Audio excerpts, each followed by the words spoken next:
For over 15 years, Saturdays and Illegal Curve have been synonymous with one another. With insight, analysis, and interviews regarding the Winnipeg Jets, the Manitoba Moose, and all around the NHL, here are Dave Manouk, Ezra Ginsburg, and your host, Drew Mindell. The Illegal Curve Hockey Show, presented by Play Now, the official sports betting partner of the Winnipeg Jets, starts now. I was told it's formal day here on Illegal Curve. And now I'm beginning to think that I've had a practical joke played on me. I'm wearing my finest suit.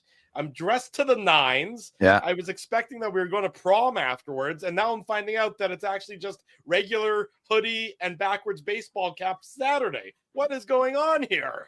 Well, Drew, what you aren't aware is this is my formal wear. This is the highest. I went from a hoodie to more of a. I don't know what you'd call this. Crew neck? Is that a crew neck you're wearing? No, I've still got a hood on it. Still got a hood. Okay. Still got a hood. Let's not get crazy here. But it's more of a thin hood than it is a thicker one. I understand. It's a little bit warmer. I gotta adjust to the warm Manitoba temperatures. There you go. You can wear your thin hoodie under a sports jacket to really fancy up the whole scene you're going for. I'm gonna really tech bro it, if you will. There you go. Yes, you are nothing but you are a tech bro. That's exactly the terminology I would use to describe you at the best of times. With that in mind, we say good morning, Winnipeg. Good morning, Manitoba. And for all those joining us live this morning on our YouTube channel and all of our social media platforms, we say good morning, universe, and welcome to the Illegal Curve Hockey Show. I know last night I said I wasn't going to be here, so maybe I'm just an illusion. Maybe I'm just a hologram version of Drew. We're not entirely certain, but I am here unexpectedly, but here nonetheless. Excited to be here with you. We're going to have special guests popping in throughout the course of this morning's programming because I will be departing in about an hour or so's time, and Dave M will drive the bus from that point on. But in any event, so great to be here on this Saturday morning. You can still feel everybody. The Jets themselves just sent out a tweet saying, how are we feeling, Jets fans, with an image of the team celebrating? So you can sort of feel it's an off day for the Jets, that everybody still basking a little bit in the glow of last night's complete victory by the Jets over the Dallas Stars. A huge game on home ice, and the Winnipeg Jets took care of business and reminded everybody, as we said last night, they reminded everybody that they are the top team in the Western Conference, if not the entire league, now tied with Washington. But good things for the Winnipeg Jets based on last night's performance. Yeah, I don't think there's any question. In the light of day, it is still an impressive victory. I mean, it's a complete victory, and we talk about that. It wasn't a close victory, Drew, and they're actually ahead of the Washington Capitals. They have 96 points. The Capitals have 94 points. So the Jets are actually the first place team in the entire NHL as of this Saturday morning, a position they've been well familiar with because they've been in first place for close to 100 days, I think, of the season or something like that. Because I think when I last saw the stat, which was a while ago, I think it was like 89 days or something to that effect.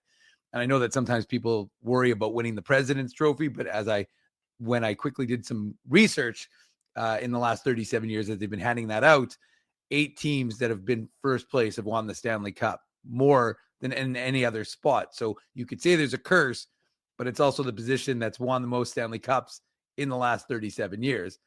So worth taking note of. And they say that banners fly forever. And so you are allowed to put up a banner that says, that says President's Trophy winners, and it can stay up in the arena. It's not the banner that everybody wants the most, no question about it, but it is a testament to success over the course of an 82-game regular season. So you absolutely should be proud of that if it comes to fruition for the Winnipeg Jets. The organization should be. The fan base should be. I know, and we've talked about this multiple times so far this year on the show, that, yes, the playoffs are all that matters, and that's what everybody's sort of geared up for and focused on. But don't lose the forest through the trees and ignore what happens in the course of the regular season. If this continues the way it has been, even if it doesn't, even if there's a bit of a drop off, not that I would necessarily expect one, appreciate this for what it is, because it doesn't happen each and every year.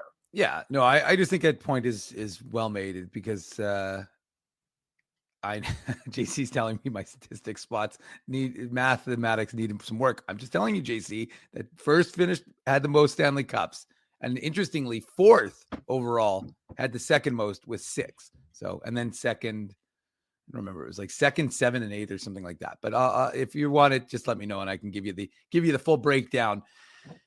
But let's focus on, as Scott Arniel says, let's not focus too far down the road. Let's keep this focused on what happened last night here in Winnipeg, because while I'm no longer in Winnipeg, I'm a little further north in the Interlake. But what happened in Winnipeg last night, Drew, was impressive. I mean, it really was. It really is incredible to see. I mean, when we did our show, the special edition at City Place yesterday at 12 noon, the tenor of that conversation between you, Ezzy, and I was simply that this is going to be a battle, clash of titans, two teams that are on you kept talking about two trains on a parallel tracks. That's right. And eventually those trains are going to have to collide, and which train is going to be the stronger of the two and derail the other. Well, it wasn't really that. And it's surprising, really. I mean, the fact is the Jets had 3 goals on 9 shots. I mean, on Jake Ottinger. And the truth was, again, like I said, like that shocked me, because one of the talking points that I brought up on yesterday's show was, would Jake Ottinger kind of be extra motivated? Sure. One, because it was a redemption game for him. Well, I mean, the way he got pulled, remember, right. The fans were giving it to him. Back in December, when the last time the Stars and the Jets played here in Winnipeg, or played period for that matter, Jake Ottinger was pulled from that game because the Jets were doing a number on him. Was it 4 goals on 14 shots or 15 something shots like or something like that, where it was one-sided, and it was a mercy pull by Stars head coach Pete DeBoer. And your point was, is Ottinger going to be using the remembrance of that, the memory of that, the sour taste of that as a motivating force? And maybe he did, maybe he didn't. We'll never know, but it certainly didn't translate into an on-ice performance worthy of somebody who wants to be held in the same breath as Connor Hellebuyck. Right. And I would agree with JC's here with saying that they were tough shots, and Scardy here as well, saying the Jets had great net front presence. So I'm not diminishing what the Jets were able to do. Right. I'm just saying that great goaltenders can fight through sometimes, and we saw it with Connor Hellebuyck. Mm-hmm. The Stars did have their chances, and Connor Hellebuyck, when they did, was there to make the saves. So, I mean, again, we went through it. We're not going to go over the goals again, Drew. I mean, you'd like, if you're Ottinger, you just don't like the way he played the Sandberg one, because he got distracted by Velarde and allowed himself to kind of, from my perspective, again, I'm not a goalie expert. That's just what I observed watching the game. But ultimately, like, that is shocking. It's shocking that, and again, I know that it doesn't matter. It's the regular season versus the playoffs. And ultimately these two teams are not going to face each other, because like one of them is going to finish in first, and most likely, based on what happened last night, it is going to be the Winnipeg Jets, which is huge, because Colorado and Dallas are both very good teams. And I don't think that the Jets are going to go in a first round and it's going to be a 4-round sweep and it's going to be a cakewalk regardless of the opponent, because, even if Calgary is not the same as the Winnipeg Jets, they're still gonna do some damage, right? They're still gonna inflict Every team is gonna impact you to some degree. They're gonna leave you with at least a couple bumps, a couple bruises. That's right. Things of that nature. I mean, I don't care who you're playing or what the reality is. You're gonna feel something. You're not gonna feel as great at the end of a first round playoff series as you do, in the course of a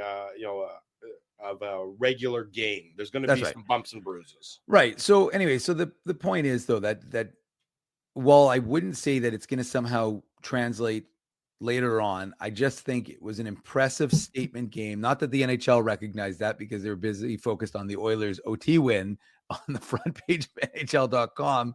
I mean, I gotta tell you, it's still on the front page of NHL.com. And again, don't get me wrong, I'm not naive. I understand that Edmonton is a big driver, and you see it, but I have to tell you, like, it in that was a premier, in theory, was supposed to be a premier matchup between two of the best teams in the Western Conference. And again, we'll acknowledge that Dallas was not they were shorthanded. They were missing some of their key pieces. So let's not, and obviously the Jets were missing Neil Pionk, who, if you are unaware, is out week to week with a lower body injury, which he didn't sustain in the Rangers game. So he played in the Rangers game. There is some thought that he took a shot in the Carolina game that may have done it, but Scott Arniel alluded to the fact that it was something that had been bothering him. So perhaps that exacerbated it, and he's just going to heal up and just kind of get right, which is a good thing. And of course, one of the benefits of that was Luke Schenn jumping up into his spot, and not just with, of course, Dylan Sandberg, but with a variety of players, including Josh Morrissey, as the Jets. You can just see Scott Arniel just keying in on what Luke Schenn can bring to this lineup and what he can do on a nightly basis, and understanding his limitations, but understanding his role as well, and really wanting to elevate that and again, show that experience and what he can do for a lineup. Can I read to you the post-game quote from Pete DeBoer last night? And for the audience, this is courtesy of our buddy Darren Bombing, who's the NHL.com correspondent here in Winnipeg. He writes the game recaps on NHL.com after each and every Jets home game. Yep. Here's Dallas head coach Pete DeBoer, quote, "We weren't competitive enough. I thought we made it too easy on their goaltender. They defended hard. We knew they defended hard. Their numbers said that, and we just didn't pay enough of a price to get inside and make it difficult for them. I thought defensively we were okay. We didn't give up a lot. I thought they were opportunistic on the chances they got, but we didn't do nearly enough to create offense out there." Mm-hmm. And, I agree with basically everything he said in that quote. I don't know how great they were defensively. That's a separate issue entirely. I guess the Jets didn't have that many shots, so if you want to consider that. But I mean, I think that's just a testament to the Winnipeg Jets right there. Their smothering style frustrated and flustered the Dallas Stars. And it takes a lot to fluster professional hockey players, the talent of which the Dallas Stars have. But you could see it on their face as the game continued. You could see them getting more and more annoyed by the fact that every time they thought they had an opportunity, there was a Jets player on their shoulder. And every time they thought that they maybe got a step on that first Jets player, there was another one to support right behind them. This was the prototypical performance from a defensive juggernaut. Mm-hmm. Jets are pretty damn good offensively as well, so I'm not taking anything away from them on that side of the game. But they know, and they've preached it for the last 3 years, that it starts in their defensive zone. And you go back and you look at the goals last night, Dave, and you see that they all started with the Jets doing something right in the defensive zone before being able to transition the puck up the ice. Maybe the first Connor goal, I think, came off a bit of a face-off, if I recall correctly. So that's the only one that didn't start in the D zone with a turnover, but everything else started in the Jet zone and then transitioned 200 feet up the ice. And the Jets were just so good defensively that it made their offense click as well. Drew, the Jets have almost 20 less goals than the next closest team. I mean, I know the William Jennings Award isn't like some, but it looks like they're going to win it back-to-back years. Right. It'd be hard to believe that they won't based on the way things are going right now. I think the next closest team of them is 16 goals away. Yeah, and 15 goals away. The LA Kings. So the Jets have given up 154 goals. Yeah. The LA Kings have given up 169. Then Dallas and New Jersey at 170. So it's not like Dallas is typically a freewheeling, open season kind of team. They gave up 4 goals last night, which is unusual given their track record so far this year. Well, and that's one of the things I referenced. It was in the pregame report, and I mentioned it on yesterday's show. It's just, if you look at the goals for and the goals against, these two teams are very similar. The only disparity really is that one is, I know that Dallas has been very good on the power play, but throughout the course of the season, their power play was 15th. The Jets were first, but their PK was first, and the Jets' power penalty kill was 15th. So with the exception of those sort of differences, the teams are essentially, I mean, the Jets had better numbers, but they weren't significantly better. And so again, because context matters. I mean, the Jets have played 2 more games than Dallas. So of course they're gonna, there's some differences there. But like I said, this is just a team that was when you were talking, that's all I could think about, Drew, talking about that defensive play. And it was like, well, but how did the goal start? Right? The goal started because the Jets were smothering in their defense in their zone, and they turned over pucks and then turned them up the ice. And it's exactly what, Scott Arniel has talked about. And of course, before him, Rick Bowness, that's what they've preached. They preached this need of defensive first hockey. And when a goaltender of Connor Hellebuyck's stature talks about the predictability that his teammates give him, I don't think he's blowing smoke. I don't think he's just like, listen, I'm the greatest goalie ever in the history of the world, and these guys are good. But like, if it wasn't for me, these guys would be, whatever. I honestly believe, like when he says what he said to us 2 days ago, that because of the way the guys are playing in front of him, the way they are funneling pucks to certain spots, so he knows the shot's coming from there, and he knows where to be to save that shot. 9 times out of 10, maybe it's probably a bit low. 9.5 times out of 10, he is going to make that save. And so, and look, there are breakdowns. We saw it on the Mason Marchment goal. There's no question that guy, opportunity. Again, you're never going to be perfect in a 60-minute hockey game. It's unrealistic. But the way this team has played in front of him, the way they've committed to playing that style, all the guys, Mark Scheifele plays it. Kyle Connor plays it. When you get the most offensive guys on your team, the guys whose engines really generally only point in one direction, and you've got them going both. And again, I think the added responsibility to Kyle Connor playing on the PK has been really big for him. Well, you mentioned that. I mean, last game, against the Rangers, Mark Scheifele had PK time as well, which is, you sort of did a double take. He actually got a decent scoring chance on it on the PK, but that just goes to show how far these guys have come. I mean, Mark Scheifele used to be allergic to defense. That was his reputation. Kyle Connor used to be allergic to defense. That was what the underlying numbers bore out, is that these guys, for as good as they are offensively, they give up that and more defensively. So in fact, they're a net negative. Can't say that about those guys anymore. And the fact that Mark Scheifele is an option for Scott Arniel and the coaching staff on the penalty kill, not a regular option. It's not going to become part of his game, but it's stunning to see that he's, where he's come from, that's now, a consideration that he can go over the boards and play a penalty killing shift or two in the course of a game if the Jets, decide that that's required. I mean, again, I said this, I don't know if it was this summer or last summer. I said that when Mark Scheifele decides that he wants to focus on his legacy, which I think he is now focused now that his contract is secured for the rest of his career, his change, much like his idol, Steve Yzerman's, will change. And the change will be, it's not about, I've got to get as many points and I've got to become the best in the world. He knows to have a legacy in the NHL is you need a Stanley Cup ring or two. But you need at least one. Yeah. Because otherwise you get referenced as the guy who was really good, but he never was able to get his team a Stanley Cup. And so that is not somewhere Mark Scheifele wants to be. You call him a student of the game, you call him whatever you want. And don't get me wrong, I think there's 600 players in the NHL who all want to be defined with that Stanley Cup pedigree. But I'm just telling you that, again, I've been watching him for 14, 15 years now, and you can see what drives him. And there's no question that, to me, that's the legacy part. That's why Hellebuyck re-signed, because he thought he could do it here, and Scheifele, and I truly believe that that's what these guys are focused on now. So the individual awards, Connor Hellebuyck with the chance to, he's what is he now, 39 wins, so he's 5 from tying his best ever season as a Winnipeg Jets player with 44. He's 9 away from tying the record set by Brodeur and Holtby. Yeah. So he's 10 away from actually setting the record and be winning most games in NHL history for a goaltender in an individual season.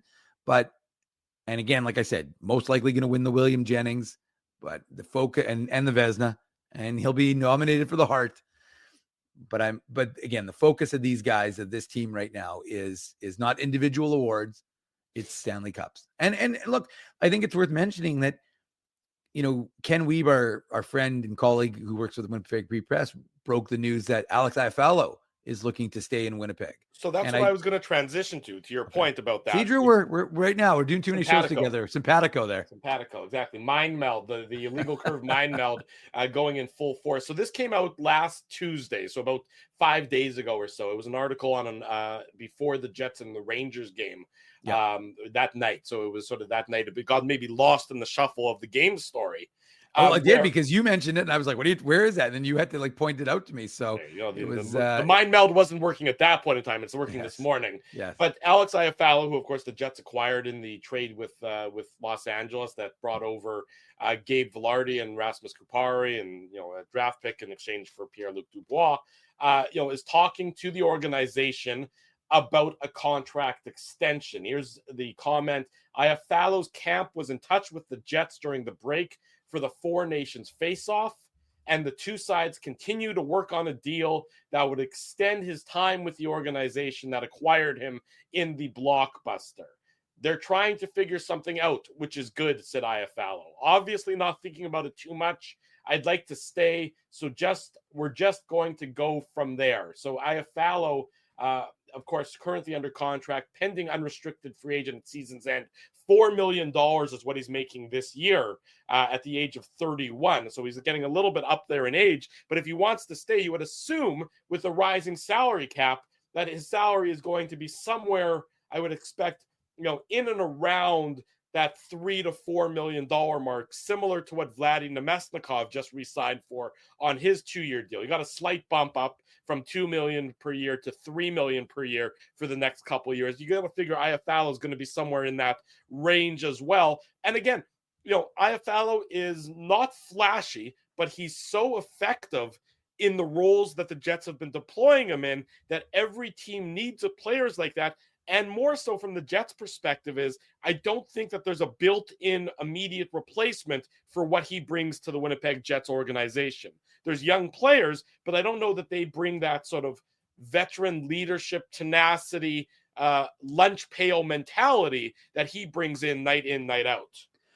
I think that's a good point. And you're all right, Drew. That's the versatility that I think that you're looking for with a player like him. And he's kind of like one of those unsung heroes, doesn't look for personal glory, doesn't really care. And I guess it also helps to disabuse the notion that guys don't want to stay in Winnipeg. I mean, it doesn't matter. You and I both know that. I know it. But I understand. No matter how many times we say it and how much evidence there is to prove it, the chattering masses who have their heads up their asses, pardon the rhyme, will never look at the evidence and admit that they're wrong with what they say. Well, by the way, chattering masses with their heads up their asses is a great limerick that I'm now going to use more often in my life. Yes, absolutely. It could reference us a little bit, but anyways, I think what I'm saying though is to the point that Alex Iafallo, like you'd hear, I remember listening to Mike Fuda, who was he was the AGM. He works for Sportsnet now, but he was the AGM of the Kings. Yes, and he just talked about, not in a negative way, he just talked about how Iafallo loves it in Winnipeg, and which is funny because he used to bring his surfboard to Kings practice and he'd go surfing. And Iafallo is a northern New York guy from, I believe, near the Buffalo area. Is he from Buffalo? I think he might be. I don't know if he's from Buffalo, but he's in that. Is he Utica? He might be Elmira. I'm not sure. I'm not sure exactly where he is up there. I don't think it's Albany, but I'm pretty sure it's either Buffalo or just outside of Buffalo. But the point I'm making is that he wants to stay in Winnipeg, and he likes. I mean, again, he likes to. We know he likes to hike. He likes to go off and do his thing, as do I. So I mean, it's something that a lot of folks who live in this province, Eden, New York. Okay, Eden, New York. So I don't know how close that is to Buffalo, but I feel like it's fairly. I don't know. I know he's from upstate New York. Let's put it that way. It's a broad region, if you will. But I knew that somebody was going to get my references to Utica, and it was Spency because it's from the Simpsons episode. So yes, he does love a good steamed ham.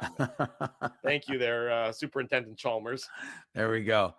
But I'm just saying that if you look at what he brings, forget about like I said, you don't want this to be. This is not. Thank you, Brad and Patrick, for chiming in with Eden.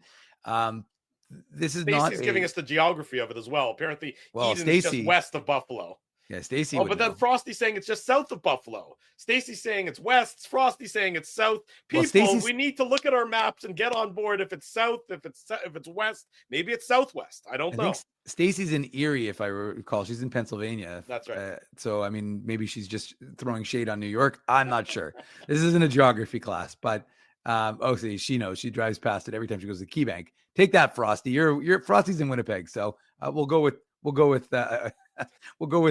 Stacey's knowledge there. But the idea is that, again, you don't want to create an environment where I'm comfortable here, I like the team, so I'm just going to sign. You're not doing that. You want to be able to.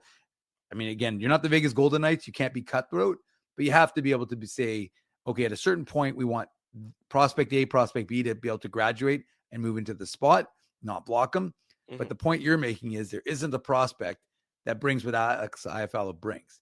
There's not one who has that level of versatility right now. Could they get there eventually? Possibly. But for right now, I'm not looking at any of the guys on the Moose or in the various junior leagues, and I'm saying that guy's going to be able to bring that in the next 2-3 years. So the big point I've always made is you don't want to block prospects, and you don't. The biggest mistake that I thought the Jets made a few years ago, of course, was when they brought in Nate Schmidt and Brendan Dillon. I mean, one would have been fine, but to bring both in kind of caused a logjam.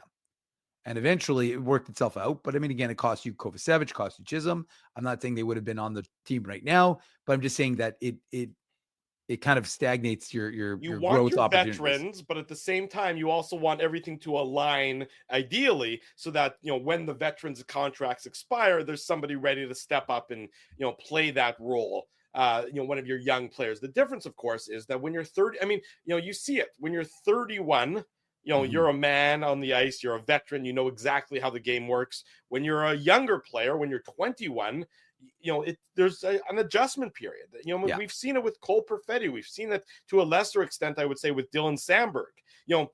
It takes a little bit of time to sort of get over that hump where you now feel like you know what it takes and how to be a productive NHL player that doesn't have the lulls in their game.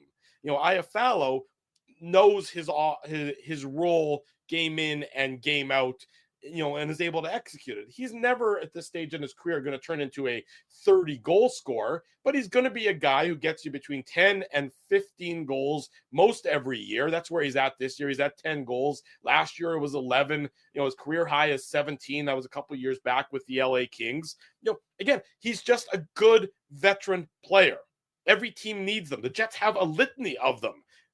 Nemesnikov, Iafallo, Niederreiter, Appleton, just guys who go out there, do their jobs, to use the Bill Belichick mantra from when he was the Patriots head coach. Yeah. Do your jobs, execute what you're supposed to do, and then everything else will take care of itself. Every team needs those guys. Not every team has those guys, and every team wants those guys when the opportunity arises. That's why the Jets, I'm sure, had an interest in making sure that Iafallo was part of that trade. The blockbuster trade, as referenced in Kenny's article, just to bring him in and add him to a dressing room and a team that needs those sort of bottom of the lineup players, that really, frankly, end up winning you a variety of games every year. And that's why they're so important. I think it was my old buddy Rick Ralph who said that the old adage is that for every rookie or young player you have in your lineup, reduce one win from your 1 or 2 wins from your record at the end of the year, because rookies in the adjustment period end up costing you something. Right. The Jets, this year are veteran laden with a guy like Iafallo and everything else, and all the other guys helping to keep them at the record that they're at right now, which is atop the NHL with 46 wins and an incredible 67 games played. Again, what this team is doing, it's something we've never seen. I mean, and it's crazy to say that given what we saw last year, which we kept saying is something we've never seen. But this team didn't have any lulls, right? They've lost some games. They've lost some games in a row, but they've always managed to get out of it. And I think, to me, that is the testament to this team is again, I hate to keep using the same buzzwords, but it's the truth. Like the consistency with which they're playing, and they're doing it night in, night out. And they're doing it against good competition, doing it against bad. And that, to me, again, is another big statement, right? Because, it's one thing to do it against the lesser thans in this Philadelphia league on the eve of the trade deadline. Sure. But I mean, they kind of pumped the New Jersey Devils, right? New Jersey Devils, I know they were without Jack Hughes, but New Jersey Devils are still third in the division, if I recall correctly. I don't focus that much on the East, but I think they're third in their division right now. So they're a good team, and they're a team that's wanting to stay there and not lose any ground. So the Jets were able to hand it to them. And more importantly, I mean, again, like I said, like not to overemphasize the importance of last night's win, but to be able to to get to 10 points, to not be, again, it just makes it so much more tight, and then puts so much more emphasis on the next few games. Whereas now, again, you don't take your foot off the gas, but you're ahead. And that, to me, is what's critical. Okay, Mitchell Clinton is set to join us on the program momentarily. We'll take our first commercial break, and then we'll welcome our good buddy Mitchell to the program. Saturday morning, the Illegal Curve Hockey Show. Drew Mandel, Dave Minuk. It's presented by Play Now. Stay with us. More Jets talk coming your way. Bottom of the hour. Welcome back to the Illegal Curve Hockey Show. Drew Mandel, Dave Minuk with you. This segment brought to you, the whole show brought to you by our friends at Play Now. Learn to bet with Play Now, the official betting partner of the Winnipeg Jets. Sign up and get up to $250 in bonus bets. Conditions apply. 18 plus. Enjoy responsibly. Mitchell Clinton, a man who definitely enjoys responsibly. Good morning. Welcome to the Illegal Curve Hockey Show. We are all sort of just basking and recapping the dominant victory by the Winnipeg Jets last night. And we were saying, and we said it last night on the post-game show, and we said it this morning, that just a testament to the belief and the buy-in of the players of the Winnipeg Jets, the way that they smothered and controlled the game against the Dallas Stars, growing their opponent more and more frustrated period by period, culminating in that 4-1 victory.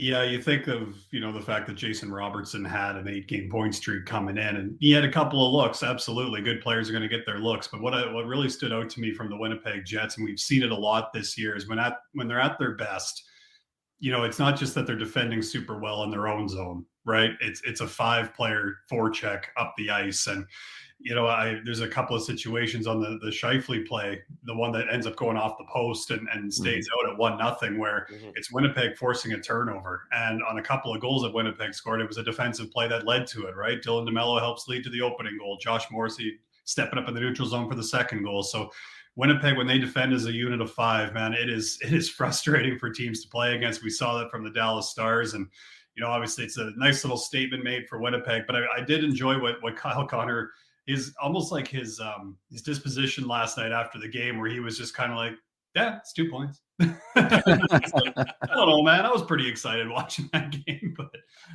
just kind of speaks to, I guess, where Winnipeg's mindset is at as they get ready to head on the road here. Mitch, you were in the media scrum with Connor Hellebuyck the other day, and his comments to me, I thought were really interesting and insightful, just in terms of when he was talking about how he plays the game. And, I think Mike McIntyre was the one who asked him the question, just saying, like, is this the best hockey you've ever played in your career? Oh, sorry, it was Kelly Moore who asked, but basically just asking about if this is the best hockey. And he essentially defaulted to the team. And he said, listen, like, I'm not saying I'm not playing well, but these guys are making this game so predictable for me. They're telling their shots are going to be where they're expected to come from. And then when they are, I can come up with the saves. Are you noticing that? I mean, again, you're in the broadcast booth, you're around the team a lot. Are you seeing that this year more than any other year, perhaps, that this team is making it predictable? And when you make the game predictable for the best goaltender in the NHL, that's good. That's probably a pretty good thing.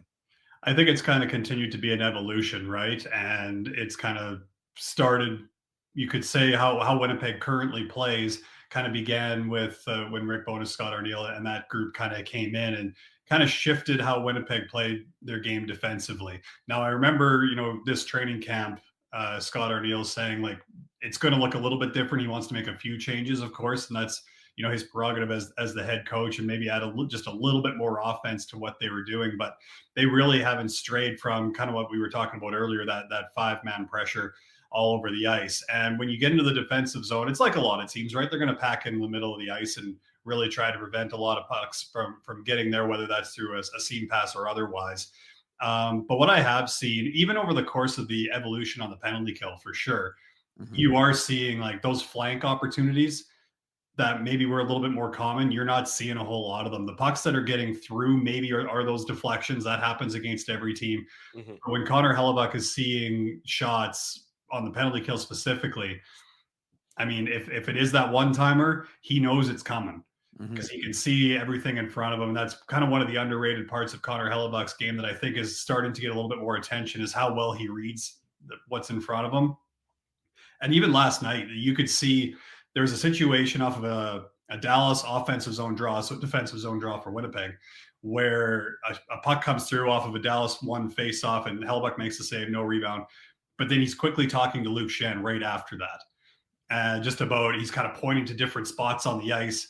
And no doubt that's exactly him just kind of getting Luke Schenn in line with exactly what he needs to see, because those conversations with the defenseman in front of him have been going on for years, right? There's been a pretty steady run of continuity in front of him in that regard. So yeah, like at 5-on-5, obviously a little bit more difficult to keep things as predictable as maybe on the penalty kill. But yeah, for the most part, a lot of those pucks are coming from the outside. And the other thing that Winnipeg's done a good job on, that Connor Hellebuck's kind of referenced as well, is clearing that front of the net.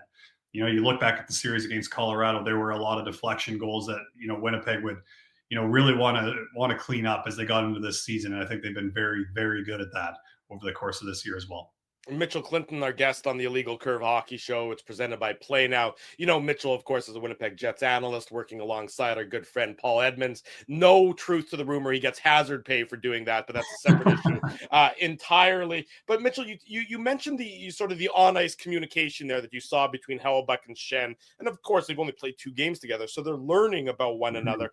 But when the Jets are at their best, and this isn't just true for Winnipeg, I guess it's true for every team in the NHL, it's almost like the players aren't thinking out there. It's second nature. And I thought that that's how it was yesterday, particularly, that they knew exactly where they needed to be and they knew how to support one another. You know, with if Dallas makes a play and they get past one person, there's another guy right there to support. And just to your point about the 5-man defensive unit, I thought you saw that just at its absolute pinnacle for the Jets last night. And hockey players, when they're at their best, they're not thinking out there. It becomes second nature. It's habit forming. And the Jets, to me, this year have been playing just such a comfortable game that it's almost become routine for where they need to be on a given play. And I honestly, Drew, I think what they've done really well too is adjust, right, as things have gone on. Because, and I asked Hayden Fleury about this after the game.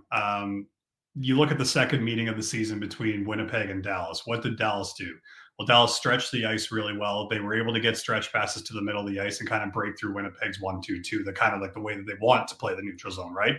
Now, granted, you know, Winnipeg was at the end of that 11-13 on the road, like a really tough kind of situation for them schedule-wise. But that aside, because we know that they don't want to use that as an excuse, I asked Hayden Fleury about that. I said, you know, back in December, they were able to kind of pick you guys apart a little bit in the neutral zone with those stretch passes and create opportunities off that. What did you guys do so well that allowed you guys to contain Dallas as well as they did? And he basically said, and it's stuff that we've really heard over the course of the year, and this kind of tells you how second nature things are at this point. He said, look, Dallas is going to want to send that weak side winger out. That's going to pull your weak side D out, and that's going to leave them some space, right? So your defense that has to back off is 110% relying on that forward coming back to be able to cover off, right? And how many times did we see that? I mean, I remember seeing Adam Lowry coming back and eliminating a rush chance against. Perfect position. It's angling perfectly. He's taking away the middle of the ice. He's using that long reach, no shot available, no pass available, and the Stars player ends up in the corner and nothing happens, right? So like there's been a lot of that too, but it all goes back to those foundational things that we talked about. And then once all those things become foundational, you know exactly where you need to be on the ice. It's not thinking. You know where your releases are. You know where you have puck support. Like even on the goal that Kyle Connor scored last night, his first one, we had him on in the first intermission, and I asked him, what's your read there? Because, you know, he goes into the corner initially on support to help Gabriel Velarde, gets a stick on it. Then Mark Scheifele arrives there, and all of a sudden Kyle Connor reads, okay, we're probably going to win this battle. He bumps out into that faceoff dot, and it's in the back of the net. He just kind of said, you know, as the only lefty there on that line, that's a good spot for me to get to because I know Mark and where he wants to put that puck. His first thought is get it to the slot if possible. And how many times have we seen them just almost know exactly where they are? And that's, you know, that can lead to offense. It can lead to great defense. It leads to great play in the neutral zone. And it's a big part of why Winnipeg is so good defensively and offensively all over the ice. You know, Mitchell, I don't want to be accused of recency bias, and technically there'll be a little memory bias if I'm talking about Brandon Tanev as well. But to me, the additions that they made at the trade deadline, and I know that, you know, and I had a bit of a rant on it last night on our show, just this idea that, you know, immediately it has to be declared trade winners and losers, and the teams that, and you don't know this. We won't know this until the season is over and you look back. But, you know, that's just the nature of the beast. That's just what gets clicks, I guess. But from your perspective, and again, I know it's early, with at least with Luke Schenn, Brandon Tanev, of course, 4 games plus 200 before that.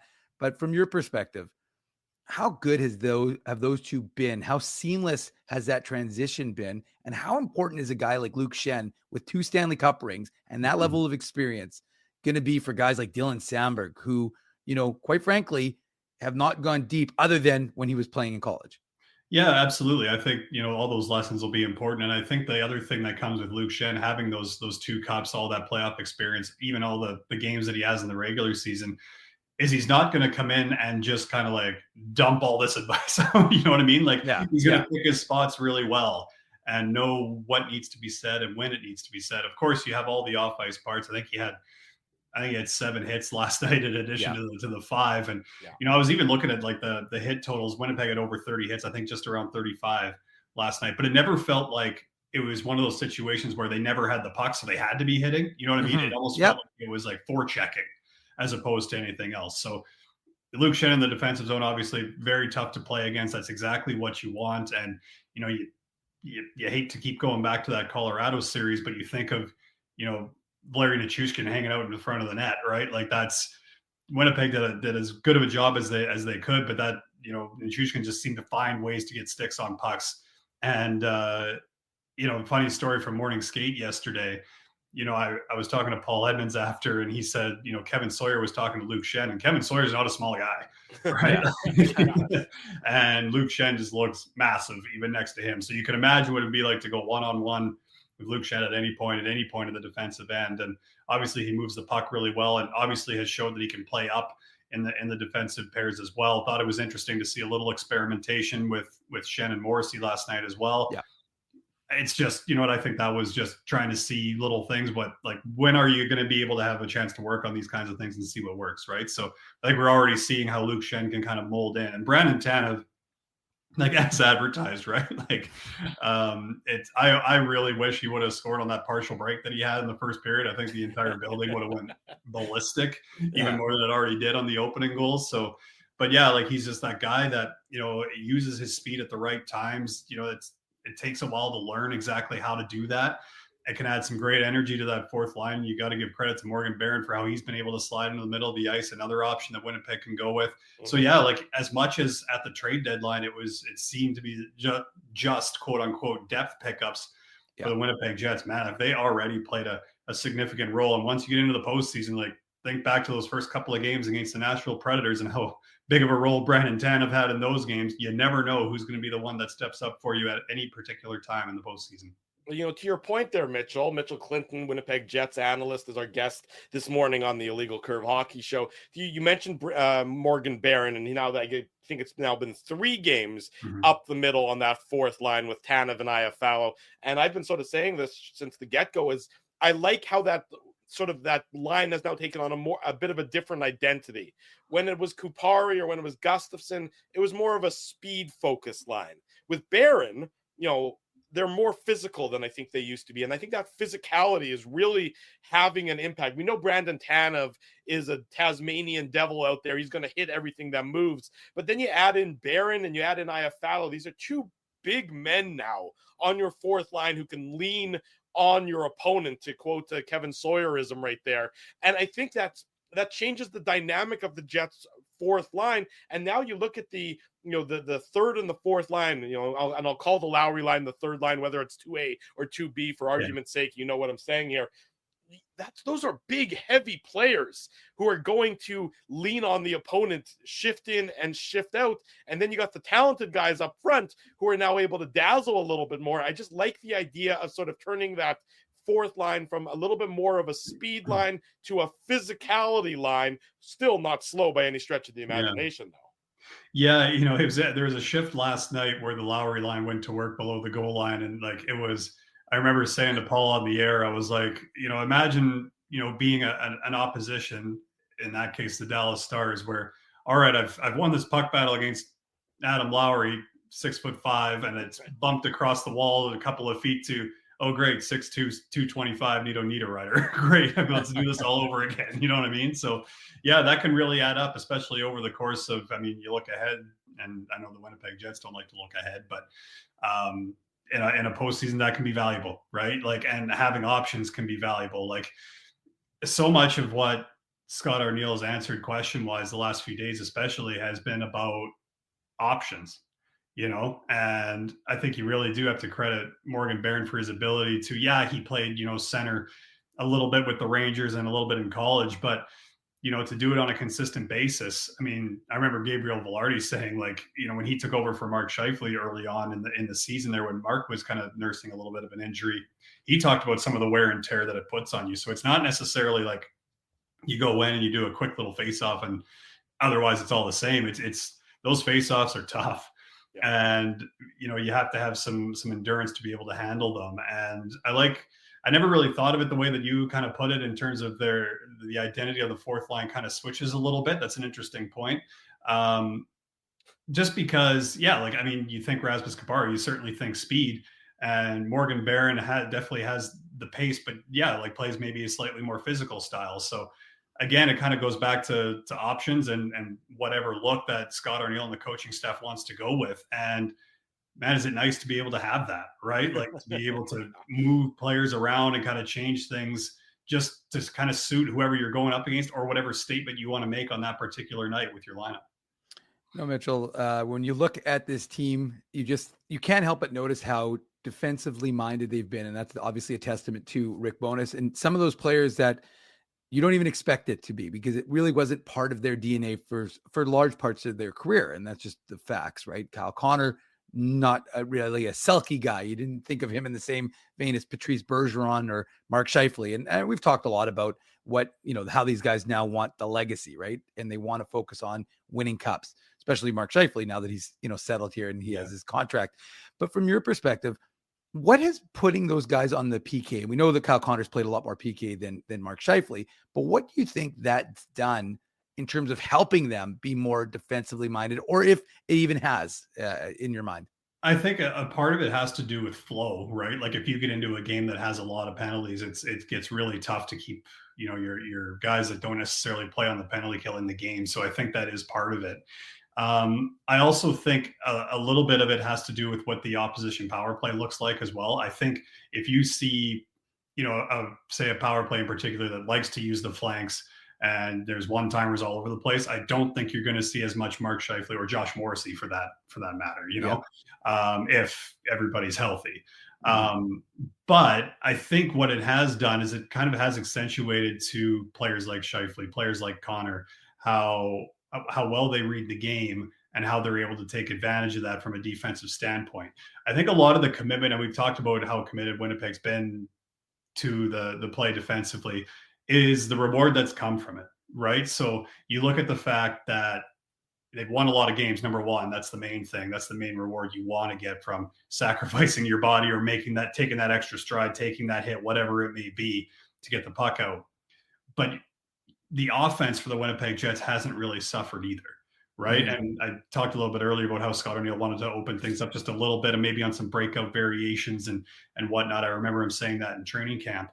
And Mark Scheifele's in around 35 goals. Kyle Connor, pulls into a tie with him last night. I think he got to 36. No, he's at 35. 35. But yeah, like, you know what I mean? Like, you haven't necessarily seen any of the offense go away either. Yeah. And I think that's a big part of it too, right? Like, it can be tough sometimes for players that really like to play offense and not necessarily put up numbers, but I mean, hey, let's be serious here. The offensive zone is the more fun zone to be in, right? So it can be tough when when you're not in that zone as much. And if you're able to defend, but you have to be able to see that evidence for yourself, right? You have to be able to, defend and see your numbers be consistent and see the offensive chances there and see your team win games because of it. And now, like, obviously there's enough of a body of evidence, I think, even after the first year that was there, but to see it on a consistent basis, even with whatever tweaks or small little variations they want to throw in there, to see all that reward, I think, is the other big thing too. And then, once your top guys are doing it and every line's doing it, it becomes way more obvious to everybody when someone's not doing it, right? Mm-hmm. So, and that gets the accountability on this team's been very, very good, especially, as we've seen over the last little while. It's if you're not kind of up to that standard, these players have been able to kind of give each other a little tap on the shin pads and be like, hey, let's go. And we've seen a lot of that, and that's why they're tops in the NHL right now. No question about it. As they say, the best teams, the best dressing rooms are player-driven, not coach-driven, and this is certainly a player-driven one. Mitchell, we'll let you go on this last question. Just going back to last night's game, the penalty kill. We talked about it a little bit on the macro level, but the micro level, I can't recall a penalty kill where the penalty killers are on the ice for an entire 2 minutes, yet the structure doesn't break down at all. I mean, to me, that sequence may have been the most impressive sequence of a game, that there had plenty of incredible moments. Usually you're on the ice for 2 minutes, you're gassed. There's going to be gaps that open up. There's going to be lanes that open up. There wasn't a passing lane. There wasn't a shot lane for the Dallas Stars, even at the end of that 2-minute power play.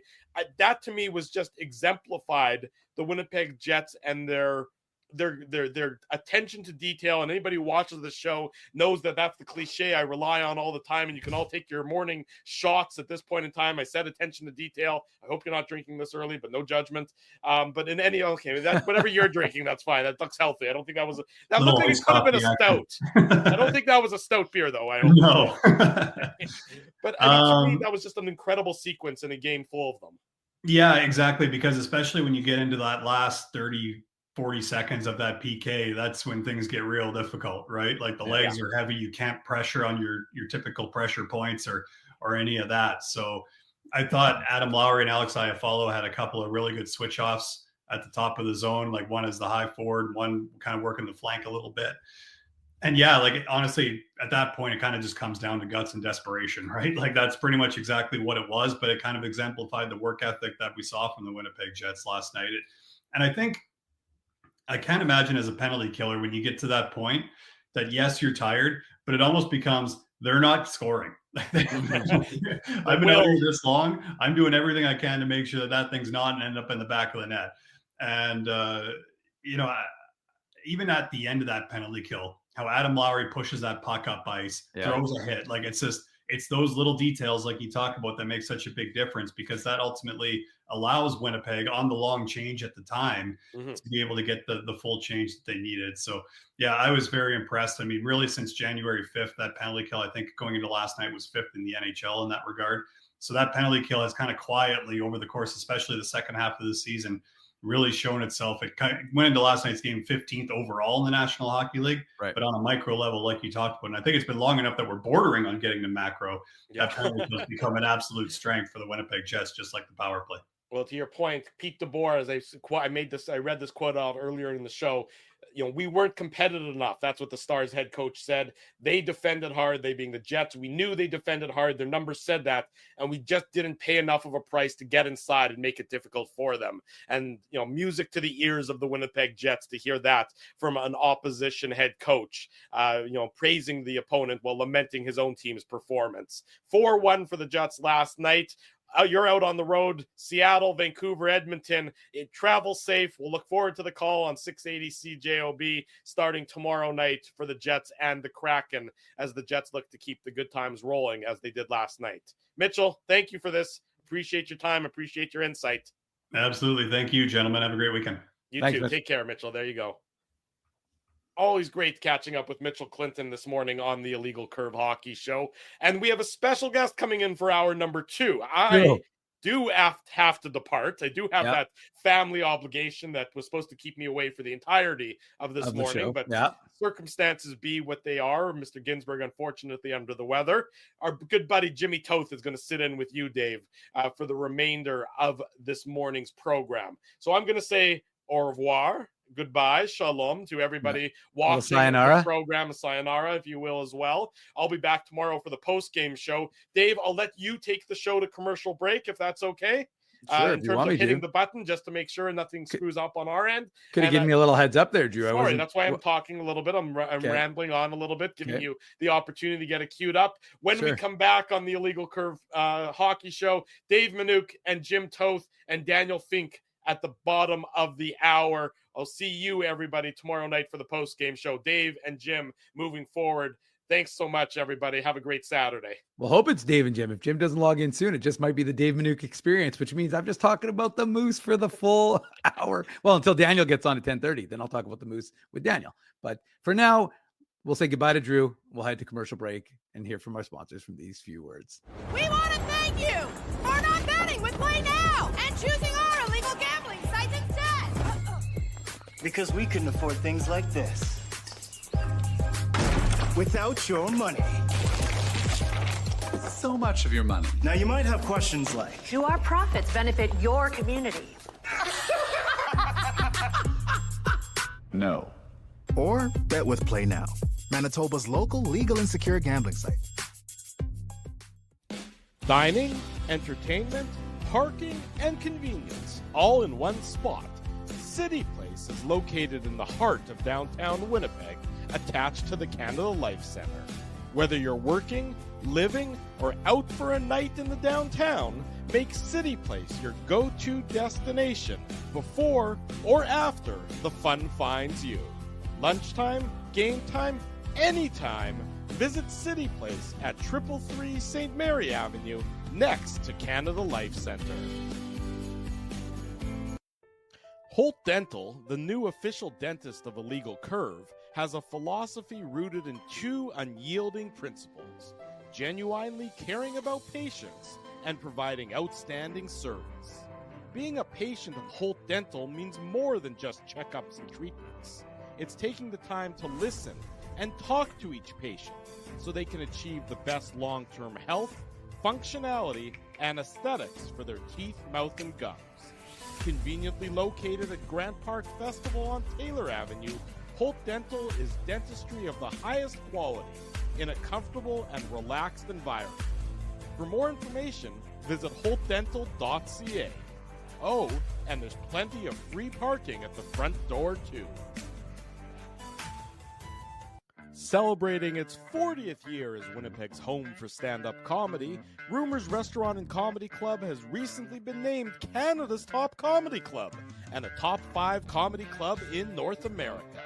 From birthday parties to date nights to fundraisers and everything in between, Rumors is your destination for the best and most affordable live entertainment Winnipeg has to offer.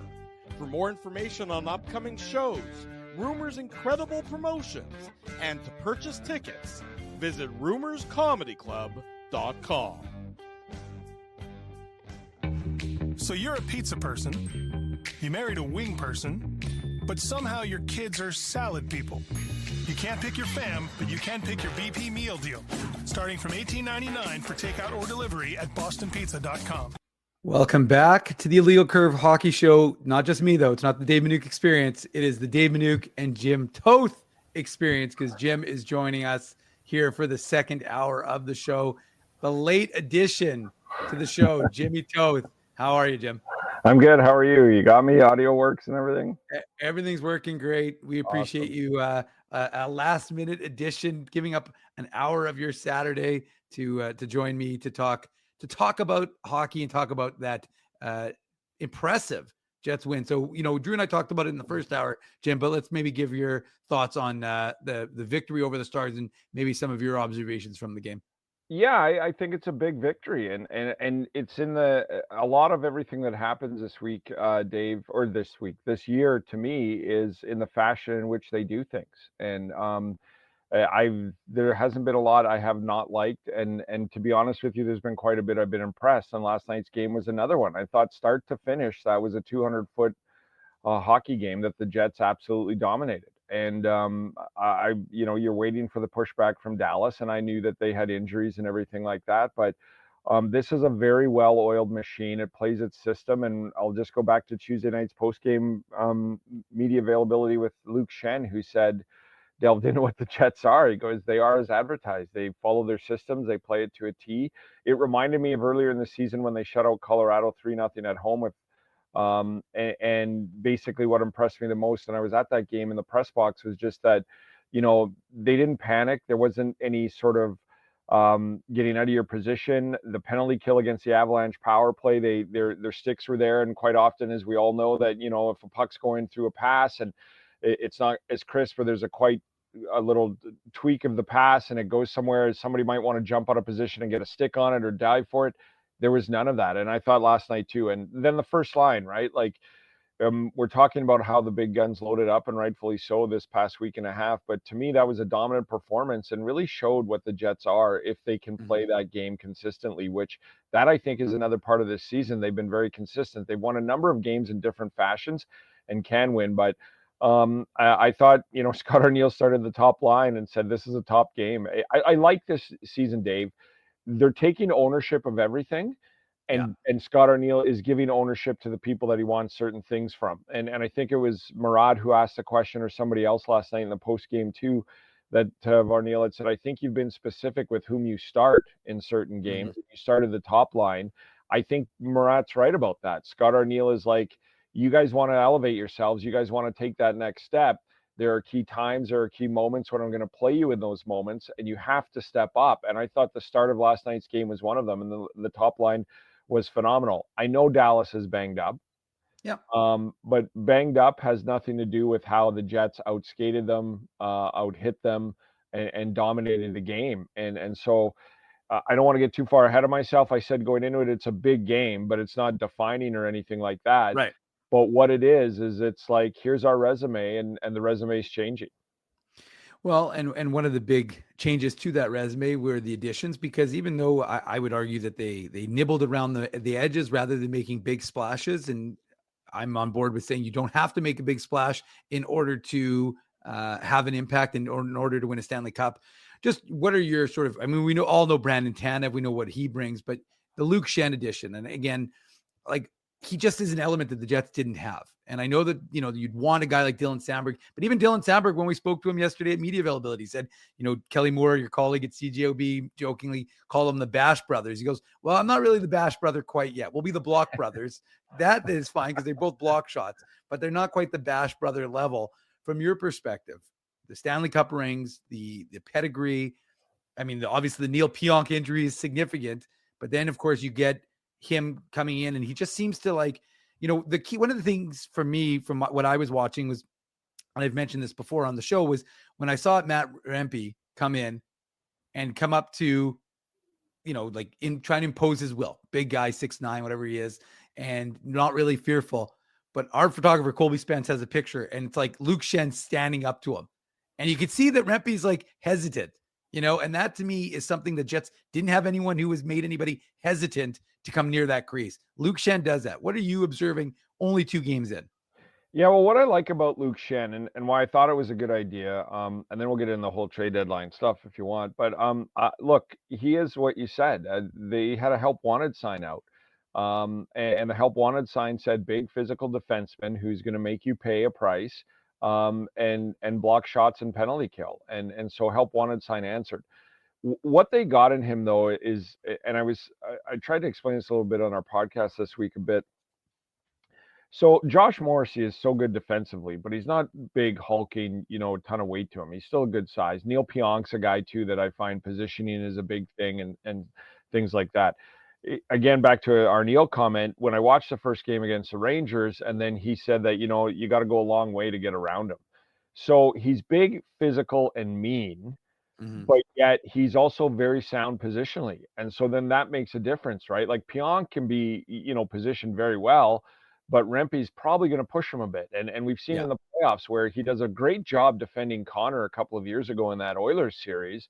But yet Draisaitl, all of those guys get down low, or Connor, and you're going to push him a little bit.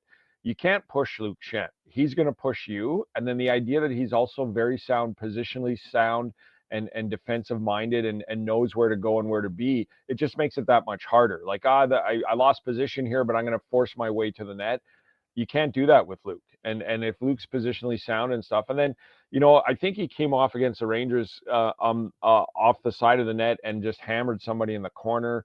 And then the penalty killing. And then, as you said, the Stanley Cup championships, he's also not a guy coming in going, yeah, I won a cup, right? Like, and I don't think Toffoli did that either. And Toffoli was the first one to say that was 10 years ago, right? He's a guy who's in the past 5 or 6 years has won some cups and knows what it takes.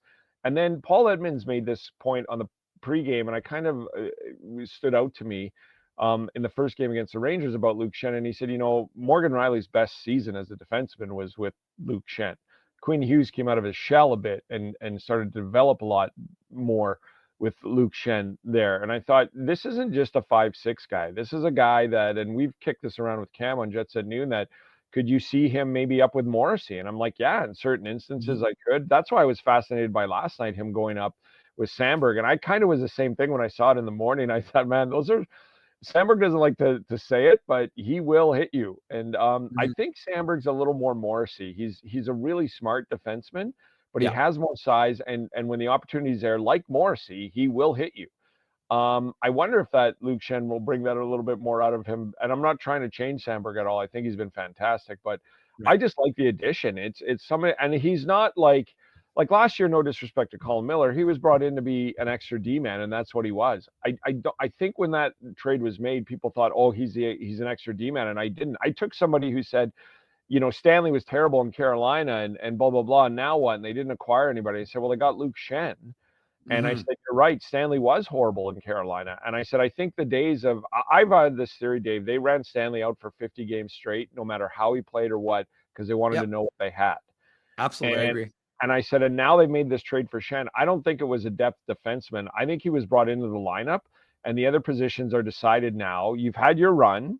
There's less than 20 games to go. Whoever plays well is going to play. That's how Stanley got into the playoffs last year for 2 games, and then he had a bad one, and they pulled him.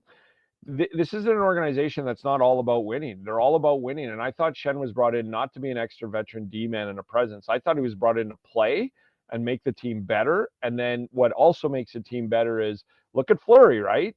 Stanley had a bad game. You're sitting now. This is the last 20 game push. This is how we decide who plays in the playoffs.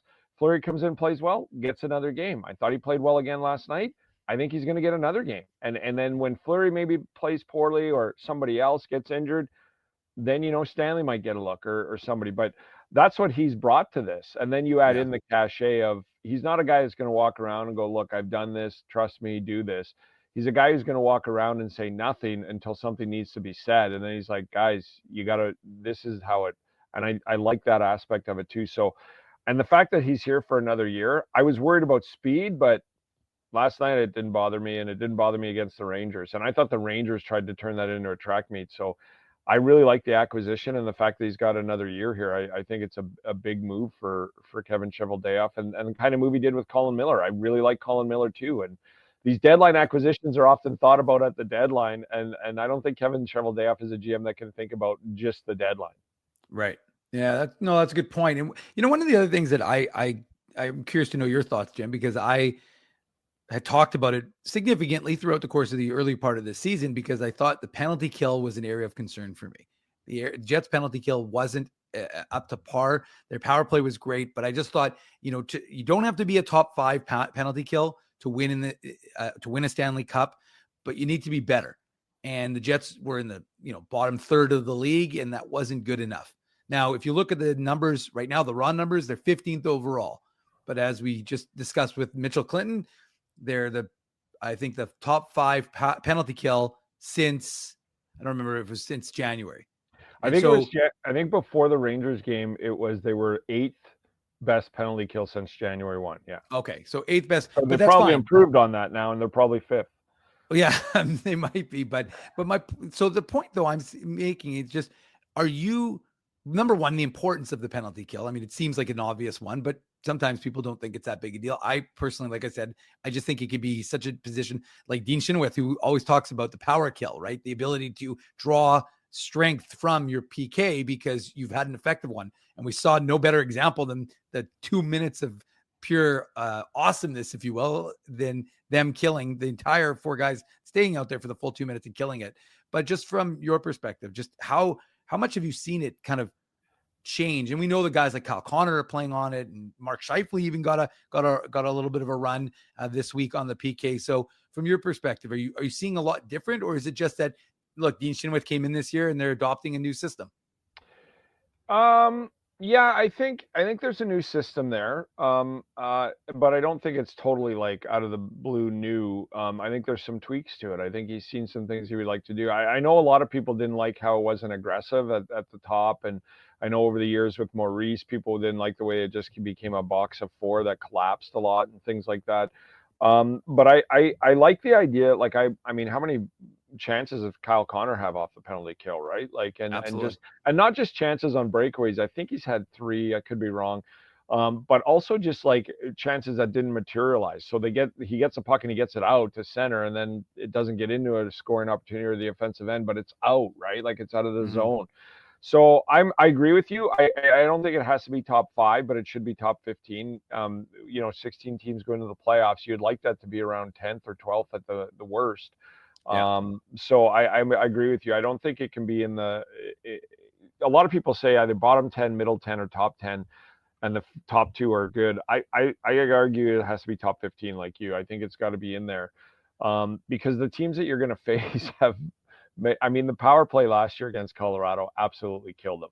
And I've said this before, and I've said it a lot. Even when it didn't score, they would have 5 minutes after that power play where the Avalanche were just skating them into the ground, and it was like, drugs to the power play in Colorado was like drugs. They just kept going after it was over, even if they didn't score, and then they were scoring. So I think it's an important piece, and I think Luke Schenn adds to that. I think Brandon Tanev adds to that too, right? Like Brandon Tanev, I think, is that forward that he looks like he's a lot busier than he is. Like you get your Lowrys who sort of face and the Scheifele's and the Connors and try to get a stick in there.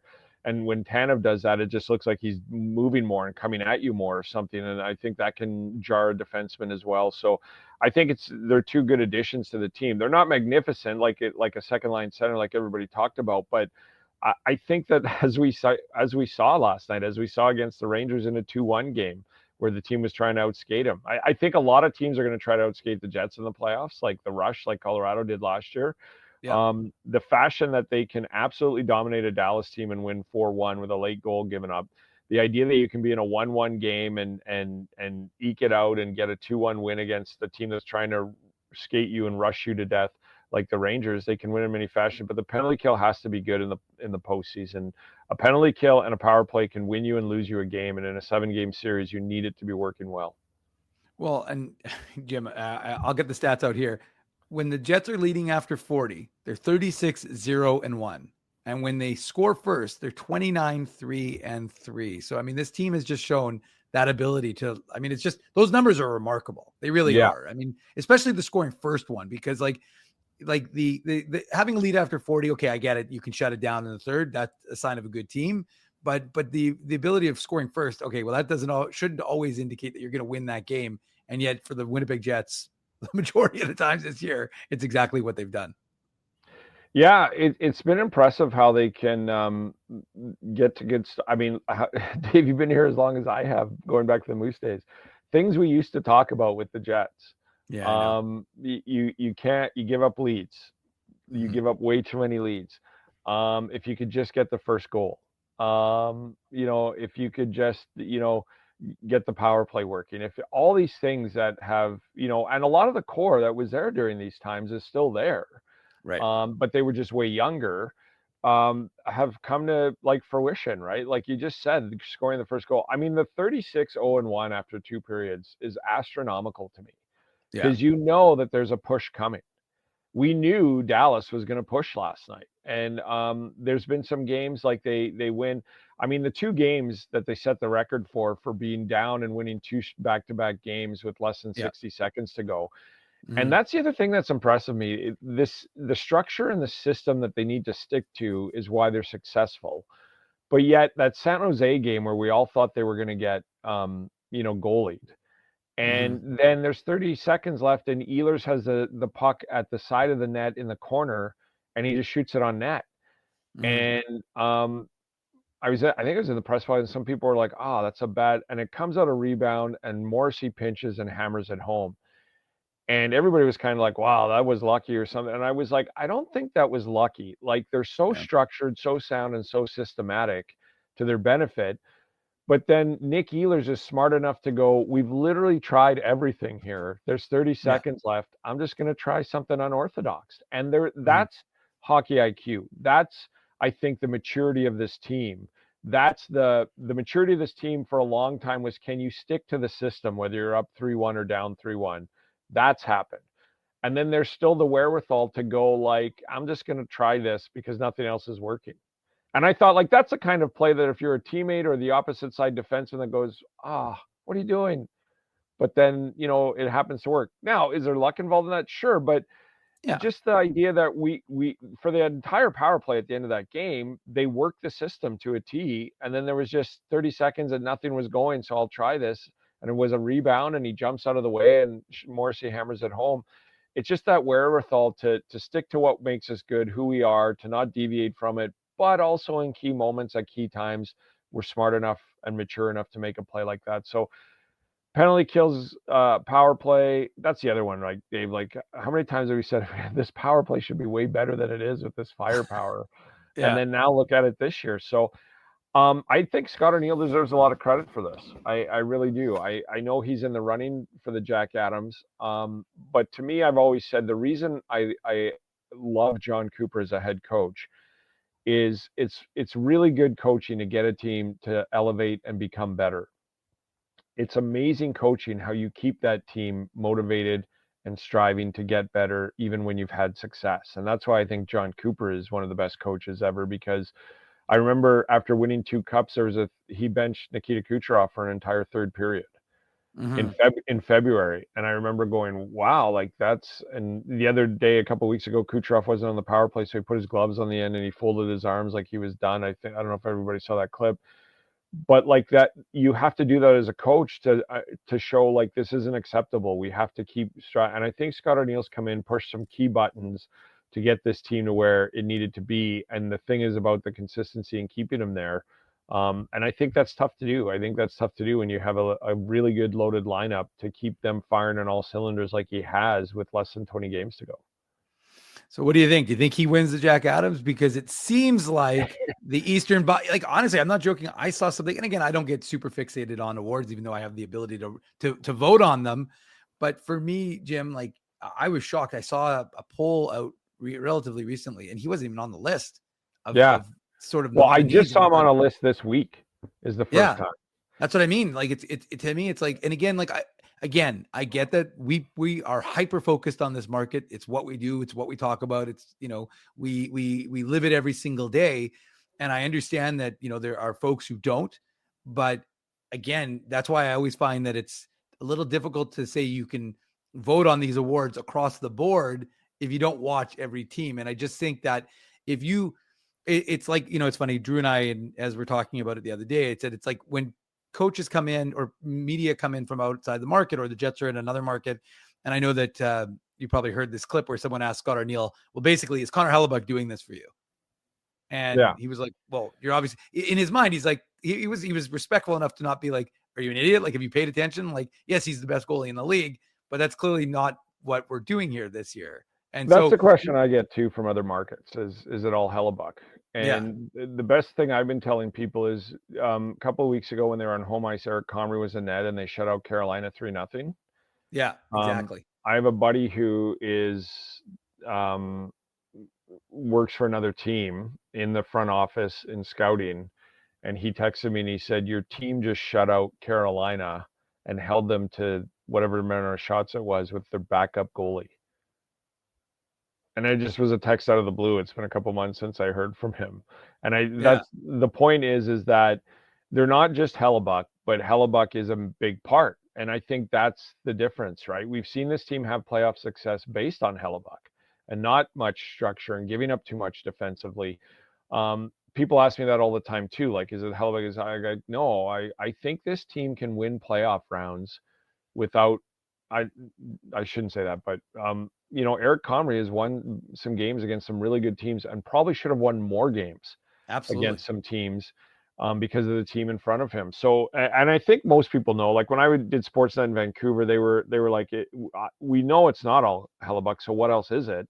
But is he a big, I go, yeah, he's a massive factor. Like But I think what you want is the structure and the play and the system that fits your team to be successful. And then when it breaks down, you have a Hellebuck. Everybody says you can win without a Hellebuck.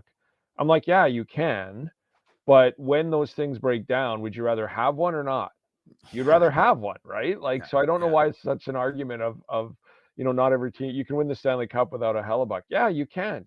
But when things break down, if you're making plans to go into the playoffs, and if things are going to break down, wouldn't you rather have, even last night, Dave, like it wasn't overly spectacular and not 35 saves or anything like that, but there were some key moments like right up close that he made some, big time saves. So, I forgot what the question was. I'm going on and on so much. I'm worried that you're going solo here. But no, that's okay. But I get that question a lot about Hellebuck, and it's not. But that's the biggest compliment I can pay is when somebody else on another team goes, and that was the text. Your team, my team, he says, because he works for another one. It's not my team, but he goes, your team just shut out the Carolina Hurricanes, who averaged the most shots on net with your backup goalie. It's not just Hellebuck. And I was like, yeah, the Jack Adams question. Thank you for that, listener. So I get it. Like the Jack Adams to me, and Washington's head coach deserves, because so here how it goes. I don't think Washington was going to make the playoffs this year. I just didn't. I thought they were in tough, and if they did, it would be an 8 seed. So the Jets finished second in the West, 4th overall. I had them making the playoffs. So that right there vaults a guy who's got a team that wasn't going to make the playoffs into coach of the year, right? In my opinion, that's how it works. Sure. So if you take a team that doesn't, then you have Columbus. I didn't have them making the playoffs this year. And Lord knows the things that team has gone through. I just felt bad for them and hope they could mix in some wins and have a nice season. And a good Manitoba boy. Good Manitoba boy and Dean Evison. Grieve, mourn, and move on. Yeah. So the fact that this team might make the playoffs, that vaults you in it, because that's not just a team I didn't think would make the playoffs. That's a team that I didn't know would win 10 games, given what and who does, right? Sure. Given what they've been through and stuff. Absolutely. So that vaults him up there. Scott Arniel, I think, deserves it, but I don't think this is how it works, is because, again, you have a 2nd overall, 4th place team, the John Cooper syndrome, who's never won the Jack Adams. You've got a very good team. They should win games, blah, blah, blah. Yeah. Fair enough. Why I think he's vaulted himself in there is because you took a very good team and made them elite. Yeah. That is my point about coaching is tough to do. That's my John Cooper comparison and then the John Cooper comparison is when you get elite, getting them to stay there is the toughest job in coaching in my mind. So I think he deserves it, because what Scott Arniel has done is he's taken a very good team and making them elite. And we're not talking just got them to elevate and be better. They're the number 1 team in the National Hockey League. They're the number 1 defensive team in the National Hockey League. If you pay attention to the National Hockey League, Jets have been plagued by poor defensive play. To do that with this team, they have the highest scoring number 1 line, at least they did a couple of weeks ago in the National Hockey League. They have the number 1 power play in that. You've taken a very good team and made them elite. And I challenge any coach to do that. I challenge any coach to be handed a very good team and get them to be not only better, but elite. And so that's why I think he's vaulted into the running. But I get how it works, right? You take what I thought was a non-playoff team or a bubble team and get them to 1st in the East and fighting for 1st overall, that deserves consideration. You take a team that I didn't think would win many games and is going through hell with what happened to that organization. Yeah, of course. And if you get in, that deserves consideration. We love the whole, how big have you changed a team to get coach of the year? But I do think that there are coaches that, like, flip this. Chris Knobloch in Edmonton came in, did what he did, took him to Game 7. Awesome. You got a loaded team. You got him over the hump. You got him to Game 7 of this. You got him to the Stanley Cup final. You got him over the hump. Very good coach. Front runner for Jack Adams.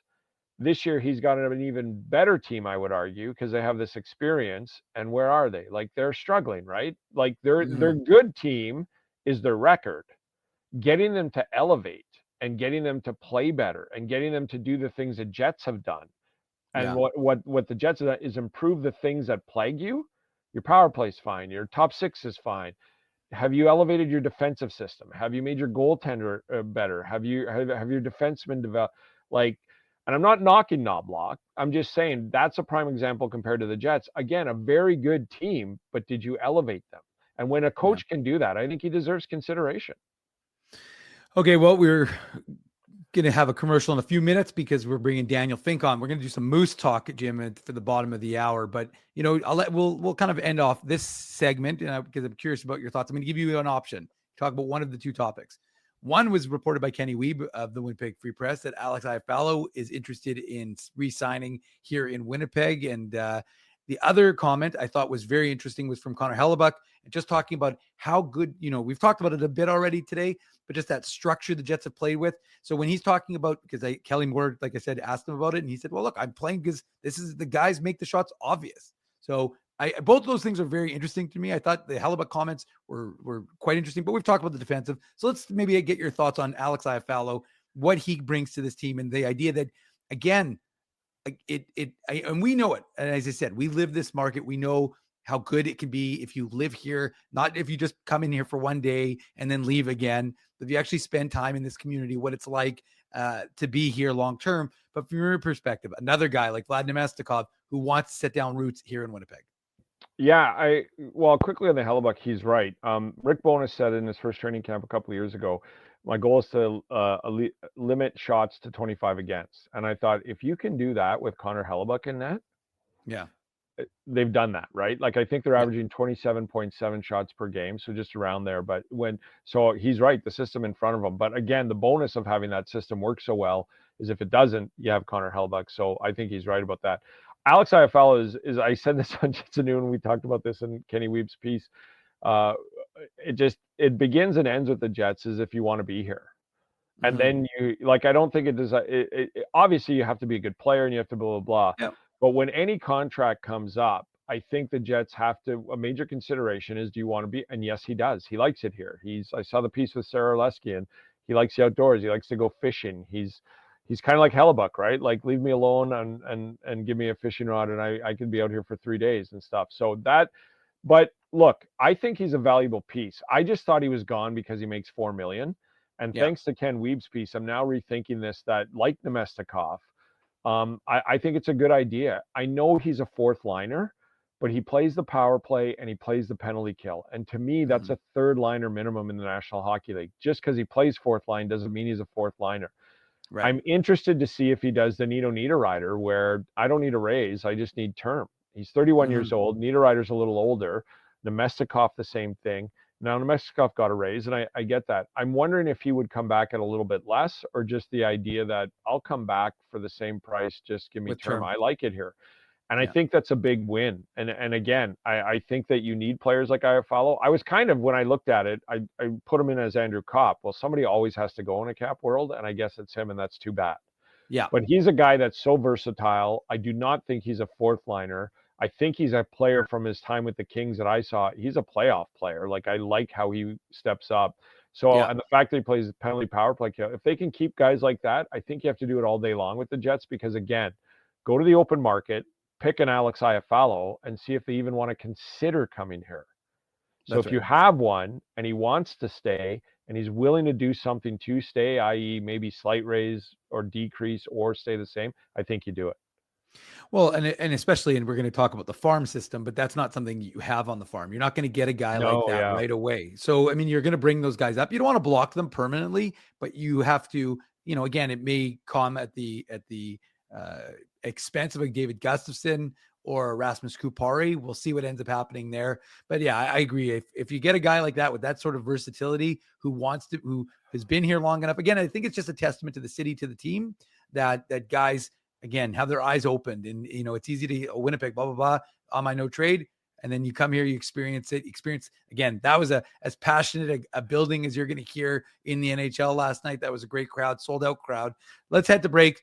When we come back, we're going to talk about the Manitoba Moose, the AHL club of Manitoba. They have been in tough, but there's some positives, Jim. So we'll bring Daniel Fink, the play-by-play voice, on to talk about Sam Moose. For now, we'll head to commercial break. We'll be back right after these words. Welcome back to the Illegal Curve Hockey Show. I'm Dave Minuk. We've got Jim Toth joining us here today, this morning, the second half of the show, stepping in for Drew, who had something to go to, and Ezzy, unfortunately, who is sick. So Jim was nice enough to jump aboard with us. Jim, just to continue, we're waiting for Daniel Fink. Shows how busy I am. Just kidding. Sure. But we're just waiting for Daniel Fink. He's just going to get some running through some technical issues. So we'll hear from the play-by-play voice of the Moose momentarily. But from your perspective, just to add to your thought, I should say, is that for Iafallo, to me also, when you say he's not a fourth liner, I don't think he'll be a fourth liner. I think there's a good chance Mason Appleton moves on next year and Alex Iafallo ends up on that third line potentially, or whatever you want to call it, 2A, 2B with Lowry and Niederreiter, because, I think he'd be a good complement to them as well. Yeah, and that's the other part about Iafallo. He can move up and down the lineup, right? Like, I think he could go into your top six if there's an injury and you push somebody up to the top line if somebody's injured there, and he goes into the second or what have you. He's just very versatile, and he first caught my eye with the Kings in the playoffs, right? Like, he was putting up a couple of points in the playoffs, and I just liked his tenacity and how he forechecked. And then when he was part of the trade, I was very interested because I knew Rick Bowness wanted to do that forechecking system. And so I think he's really good. And look, you don't look for guys who are low maintenance. You would prefer to have guys that aren't high maintenance. But when these kind of guys come in and he's from the New York area, but he's an outdoors person. He likes hunting, fishing. I mean, that's what Manitoba is. But I also think that, like, these are the lost sort of conversations of that, as you say, we always say, like, when players come in, they like it here, but we talk about the Stasnys and the players that, sort of you try to resign, you can't. Monahan to Foley both said they liked it here and things like that. There's something to be said for the athlete, the hockey player that comes in here and sort of says, like, this is kind of my home. Like, I'm more than comfortable here. Could I go live in New York, or could I go live in Washington, or would I like to walk to the beach in Carolina or something? Yeah. But yet this is a fit. I'm a hockey player. It has everything I like, and they treat me well here. They like me. Like, I think that's lost in some organizations, and I think we see that all the time with social media for teams now, that all they're putting out is how much players are in the community and doing things and stuff. Well, it's impossible for every single player in every single city to actually love where he's actually at. Right. And when that happens, I think it speaks to it. And not just the Jets, Dave, too. Like, I mean, I'm talking to Drew Wolodarski. I'm going to try and get him on my show this week, but he's devastated he's not coming back to Winnipeg. And not just because of football, but because of Winnipeg. Right. And he's a guy who just spent a couple of weeks in Australia. He's a guy that is living in California now. He's just got back there. But he's excited for the opportunity in Hamilton and play for the Tiger Cats. But he's, like, generally sad that Winnipeg, the city, won't be part of his life anymore. And I think that's saying something when you bring in guys from New York or California and the winters and all that, and they like it because of the people and stuff. So I think it's when you do find those players, any player the Jet has, I think it has to first start with, do we want him? And then B, does he want to be here? Yeah. And one of the things I've said is you don't keep someone along because you're trying to create a country club atmosphere. Not everybody likes it. And you can't. No. And to me, like, one of the biggest selling features about Winnipeg for the next 3 to 5 years at least is Connor Hellebuyck. Because do you have a goaltender who gives you a chance to win a Stanley Cup? Do you have an organization that is prepared to spend to create a winner to give you that chance? And at the end of the day, guys in their 30s who have never, won a cup, what do they want? They want that legacy. And that's one of the biggest things I always talk about with Mark Scheifele. And again, I think Mark Scheifele is having a phenomenal season. He really is. And he's quietly going about his business. He's, again, and I think, and I'm sure you would, I don't want to put words in your mouth, Jimmy, but like, I think you'd agree, the snub of not being on the Canadian roster for that Four Nations is burning him. I think it does. Drew made a good point in terms of what each player who in some capacity took away from that, right? Kyle Connor, the snub of not playing in the championship game. Mark Scheifele, the snub of not playing at all. Josh Morrissey being sick and having to miss the championship game. And of course, Connor Hellebuyck losing that game. So I think each guy probably left hungry in a different manner, but it's just interesting how they were all sort of in our opinion, impacted by it. You're so right, Dave. As a guy like me who loves stories, like storylines and things, I was concerned about Kyle Connor when he got healthy scratch. And to me, that's a terrible coaching decision.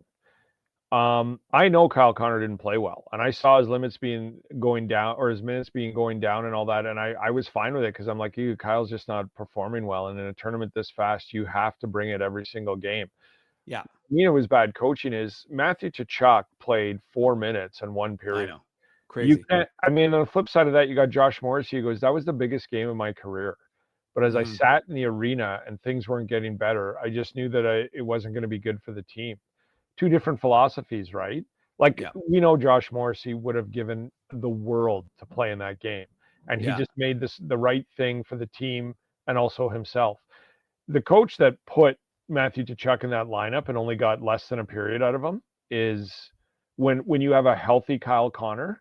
And I said this on Jets at Noon. I'm sorry. It's not like you can't get a guy up from the A in time, or you would rather go with your NHL All-Star than somebody you called up. Is a legitimate NHL All-Star sitting there waiting to go if a guy is even 50-50. And you make that decision then. You go, sorry, Matthew, we've got to go with the healthy body. And then you challenge Kyle and go, we need you tonight, blah, blah, blah. Anyway, the storylines of that are phenomenal. You're right.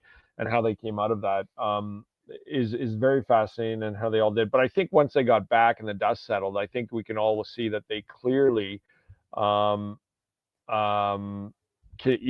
figured it out that this is the more important goal. But what a fantastic time that was. But you say Hellebuyck, Dave, but I'll add one quick one. I think we're going to bring Dave on here, but we're going to bring Daniel in right away. But Seth Jones, I thought, I was told when the Jets were coming from Atlanta, I remember asking Claude Noel, will this work here? And he said, well, you ever been to Detroit? And I'm like, no. And he said, it's awful. It's a terrible city. But he said, players take pay cuts because they built a winner. And so now the Jets have built a winner, and Seth Jones doesn't even make it an option. And to your point, you have an opportunity to spend the next 3 years of your career as a defenseman beside Josh Morrissey and in front of Connor Hellebuyck, and it's not even an option. It's not even something you consider. Yeah. That's the fight that the Jets still and will probably always have.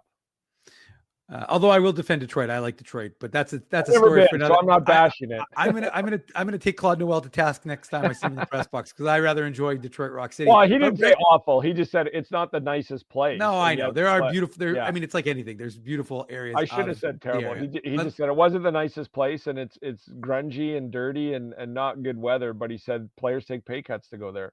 That's true. But you know what? We're not taking a pay cut to bring Daniel Fink, the play-by-play voice of those Manitoba Moose, whose mic is muted right now, I think, unfortunately. But we will get him unmuted so we can get some Moose discussion, because normally, Daniel, as you know, on this show or on the post-game show, at best, I get a Manuk Moose minute. But now I'm going to get the rest of the show talking about the AHL club of Manitoba. So let's discuss probably the hottest player right now, the Jets prospect that not a lot of folks know about unless you've been watching the show, the 2022 sixth-rounder, Fabian Wagner. First 31 games, Daniel, no goals. Now he's got 5 in his last 4, and nothing nicer than that bar down one last game in Chicago. So what are you seeing from him and his development through 36 games? Yeah, I think in talking to the coaching staff, they like a lot of what Fabian Wagner has brought to the team since his arrival. It's been more on the defensive side of the puck. He's a responsible player. He's playing a good 200-foot game. Hadn't necessarily been getting those offensive chances. Well, with a whole bunch of injuries to the Moose, he's getting more ice time, and then he gets one to go. And sometimes that's what it takes. And now all of a sudden he's up from maybe 1 shot a game or 1 shot every other game to 3-4 shots a game consistently. And he's got a very good shot, as we saw the last couple of games. So now that he's getting that away, and he's getting away with confidence, that's generating some more opportunities for him, and he's finding the back of the net. So now onto a 4-game goal streak. That's the longest by a Moose this season. He's got 5 goals in the month of March over that span, and that's tied for second in the American Hockey League in the month. He leads AHL rookies, or co-leads, with one Rutger McGroarty in the month. So it's certainly been a great run for Fabian Wagner, who over this 4 games has now taken over the rookie goal scoring lead for the Moose on the season. So it's been quite the run for Fabian Wagner, and it's great to see him having that success. I was wondering, Daniel, what Parker Ford's been like since his return, and I would presume just exactly as advertised. I don't think he's a guy that would change his game much, but have you seen a little bit of extra from him in the experience? Yeah, I think for Parker Ford coming off of that opportunity with the Winnipeg Jets, he saw that confidence ramp up, and it was really unfortunate that just games later he finds himself on the shelf for a good long while, and the Moose hopeful to get him back maybe late in the season or into the postseason if they're able to get back into it. But yeah, really unfortunate that he suffered that injury, but you could just see the confidence, understands a little more of what he needs to improve in his game to be a consistent NHL player. But I think he opened a lot of folks' eyes with what he can provide in that kind of depth role, and obviously scores that goal on home ice, which was incredible. But this season with the Moose certainly saw his offense, after a bit of a slow start, take a real big step, and he was absolutely on fire leading into that injury. So exciting to see where his development has gone, and unfortunate that we won't see him on the ice here for the next little bit. And Daniel, I mean, one player that brought a little excitement was Dominic DiVincentis. I mean, we weren't expecting a almost goalie fight. You and I were texting about it. It would have been the first goalie fight since Jamie Phillips fought. Who was it? Anders Lindback. Anders Lindback it was a Milwaukee game, if I recall correctly, back in 2018. So was that a bit on? I mean, it's funny that sometimes people don't realize in AHL rinks the players sometimes leave side by side, or they have to go by them in order to get to the dressing room. So was that a bit unexpected for you in the broadcast booth? Dominic DiVincentis just turned 21. Guys really like him. He's a real smart young kid, a real nice young kid. A little unexpected for me watching the game remotely. What did you see when you were in the broadcast booth? Yeah, I mean, there's some history there too, right? With the last time those two teams faced off, they had 190 penalty minutes in the game, and Spencer Martin was going bonkers, and he was challenging DiVincentis that night took a pass on fighting the more veteran player. So maybe not too surprising to see him jump into the fray. I think I was more surprised to see that fray that seemed to get settled down all of a sudden spark up again as the officials kind of lost the handle on what was going on there. And then all of a sudden Dustin Tokarski's jumping into the mix after Martin left the game, presumably due to an injury. So all of a sudden the Wolves could have been down another goaltender if Tokarski had gotten kicked out. And then of course you see DiVincentis come racing in and jump into the pile, which was kind of funny. But apparently the jawing back and forth went all the way back to the rooms. As yes, you're right, in Chicago it's two lanes side by side. They've had a couple of incidents out there between those two sets of matting over the years. Nothing here in that game, but certainly two teams that don't like each other very much, and the Moose unfortunately on the wrong side of that season series at the moment. It's starting to make me miss the AHL days. I forgot those kinds of stories that can sometimes they don't happen too often anymore, but certainly the Moose and Wolves not big fans of each other this season. How has the goaltending been overall? Because the season hasn't been obviously successful win-loss wise. And I remember the season I did when Eric Comrie was there, and it was just like he was the difference so many nights, but yet they had a run like this, sort of the Moose are having this year. How has the goaltending been overall? And with Chris Driedger coming in, what has that meant to the team? Yeah, I think the goaltending's been solid. I think if you're looking at Thomas Milic this season, he would have maybe expected a little more from himself after he was able to come in and provide solid goaltending for the Moose. But right now, he is absolutely tearing up the ECHL, so that's been a good switch for him. And to kind of get that confidence back, Dominic DiVincentis, I don't think anyone expected him to come in and play as absolutely lights out as he did at the beginning of the season. And he's cooled off a little bit. He's facing some good scoring chances. Teams have a bit more of a book on him now after that start to the season, and it was in this building at Wells Fargo Arena that he made his American Hockey League debut, and I believe stopped 34 of 36 or 35 of 37. But he's been very, very solid for the Moose. And then Kaapo Kähkönen before the trade, he had a real rough start to the season, and I think you could chalk a lot of that up to an absolutely whirlwind start to his year when he was on waivers in Colorado, bouncing between those two teams, back to Winnipeg, then to the Moose. So it was kind of a weird start to the season. And once he settled in, there was a pretty good run of games where he was only giving up 2 goals a game for a long stretch. So the move happens, and now Chris Driedger comes in. It's been great to get to know him. He's very excited to play for the team that it was pretty much the first thing he said when he got up in front of a mic was, "This is the team that I grew up watching." So it's really exciting for me to play for the Moose. I was watching Drew McIntyre when I was a kid, and now he's my goalie coach. So that was pretty cool to hear. And I guess I was telling the story on the air the other night. We were out at one of the classrooms for the Moose Stick to Reading, initiative. And at the end of reading the book, the kids get to ask questions. And so one of the kids, well, how long have you guys been playing for the team? Parker Ford goes, well, been here a couple of seasons. Rieger goes, I got here 3 days ago. So just a bit of a whirlwind for him, but got into his first game the other day, and we'll see. Presumably he'll get in to one of these games against Iowa as well. So just a good, solid veteran goaltender and veteran presence to back up DiVincentis and roll with him as a battery mate. Well, then I'll ask you about a Swedish prospect. So I'll keep the Swedish prospect questions going, because Elias Salomonsson, I mean, the right shot defenseman, we know the pedigree, won the championship with Skellefteå last year in the Swedish Hockey League. Came over to North America, adjusting to playing here, was having a lot of success, especially on the power play early in the season, then got that injury. I believe it was against Belleville, and then cost him, 6 to 8 weeks. I can't remember roughly exactly what it was. He's been back. He looks like he's, been really effective especially when Dylan Coghlan missed a few games. He really kind of took control again back on that power play. How are you seeing the development of that Jets prospect? Yeah, it's an interesting case study, because I don't think most folks would have expected Elias Salomonsson to come over and provide the offensive spark that he has to be a power play guy. That's not necessarily his game. He's more of a kind of a two-way defenseman, but probably leaning towards that stay at home. At least that's kind of the impression we had coming in. And he gets that opportunity on the power play to start things out, because the Jets had those injuries up top. So you didn't have guys like Dylan Coghlan in the lineup. So he was provided that opportunity. And what was it, Dave? Off the top of the season, I think he was involved in 7 straight power play goals or something like that. I think it was, yeah. And yeah, 7 or 8, something like that. He's second on the team in power play points still, with 12 on the season. So he's been able to provide that from the back end, and I think that helped his confidence a little bit. And I think even after coming back off the injury, obviously it takes a little bit to get back up to full speed, but once he did, I mean, there was a shift in Chicago the other night where he held the puck in at the line a few times, jumped up into the zone, got a backhand opportunity, launching some shots on net. He's not a guy that's going to wind up for big slap shots, but he's got that heavy wrister that he can get away in a hurry. So I think that's played well for him this season. He's got 4 goals on the campaign, and he's just showing that confidence. He's nasty along the boards, things like that. And in his zone, not a whole ton happens when the other team has the puck. You just don't notice things happening when he's on the ice. So I think that's a lot of exciting things to see if you're a Jets fan, and it's been great to watch for Moose fans. Okay, sorry, Jim.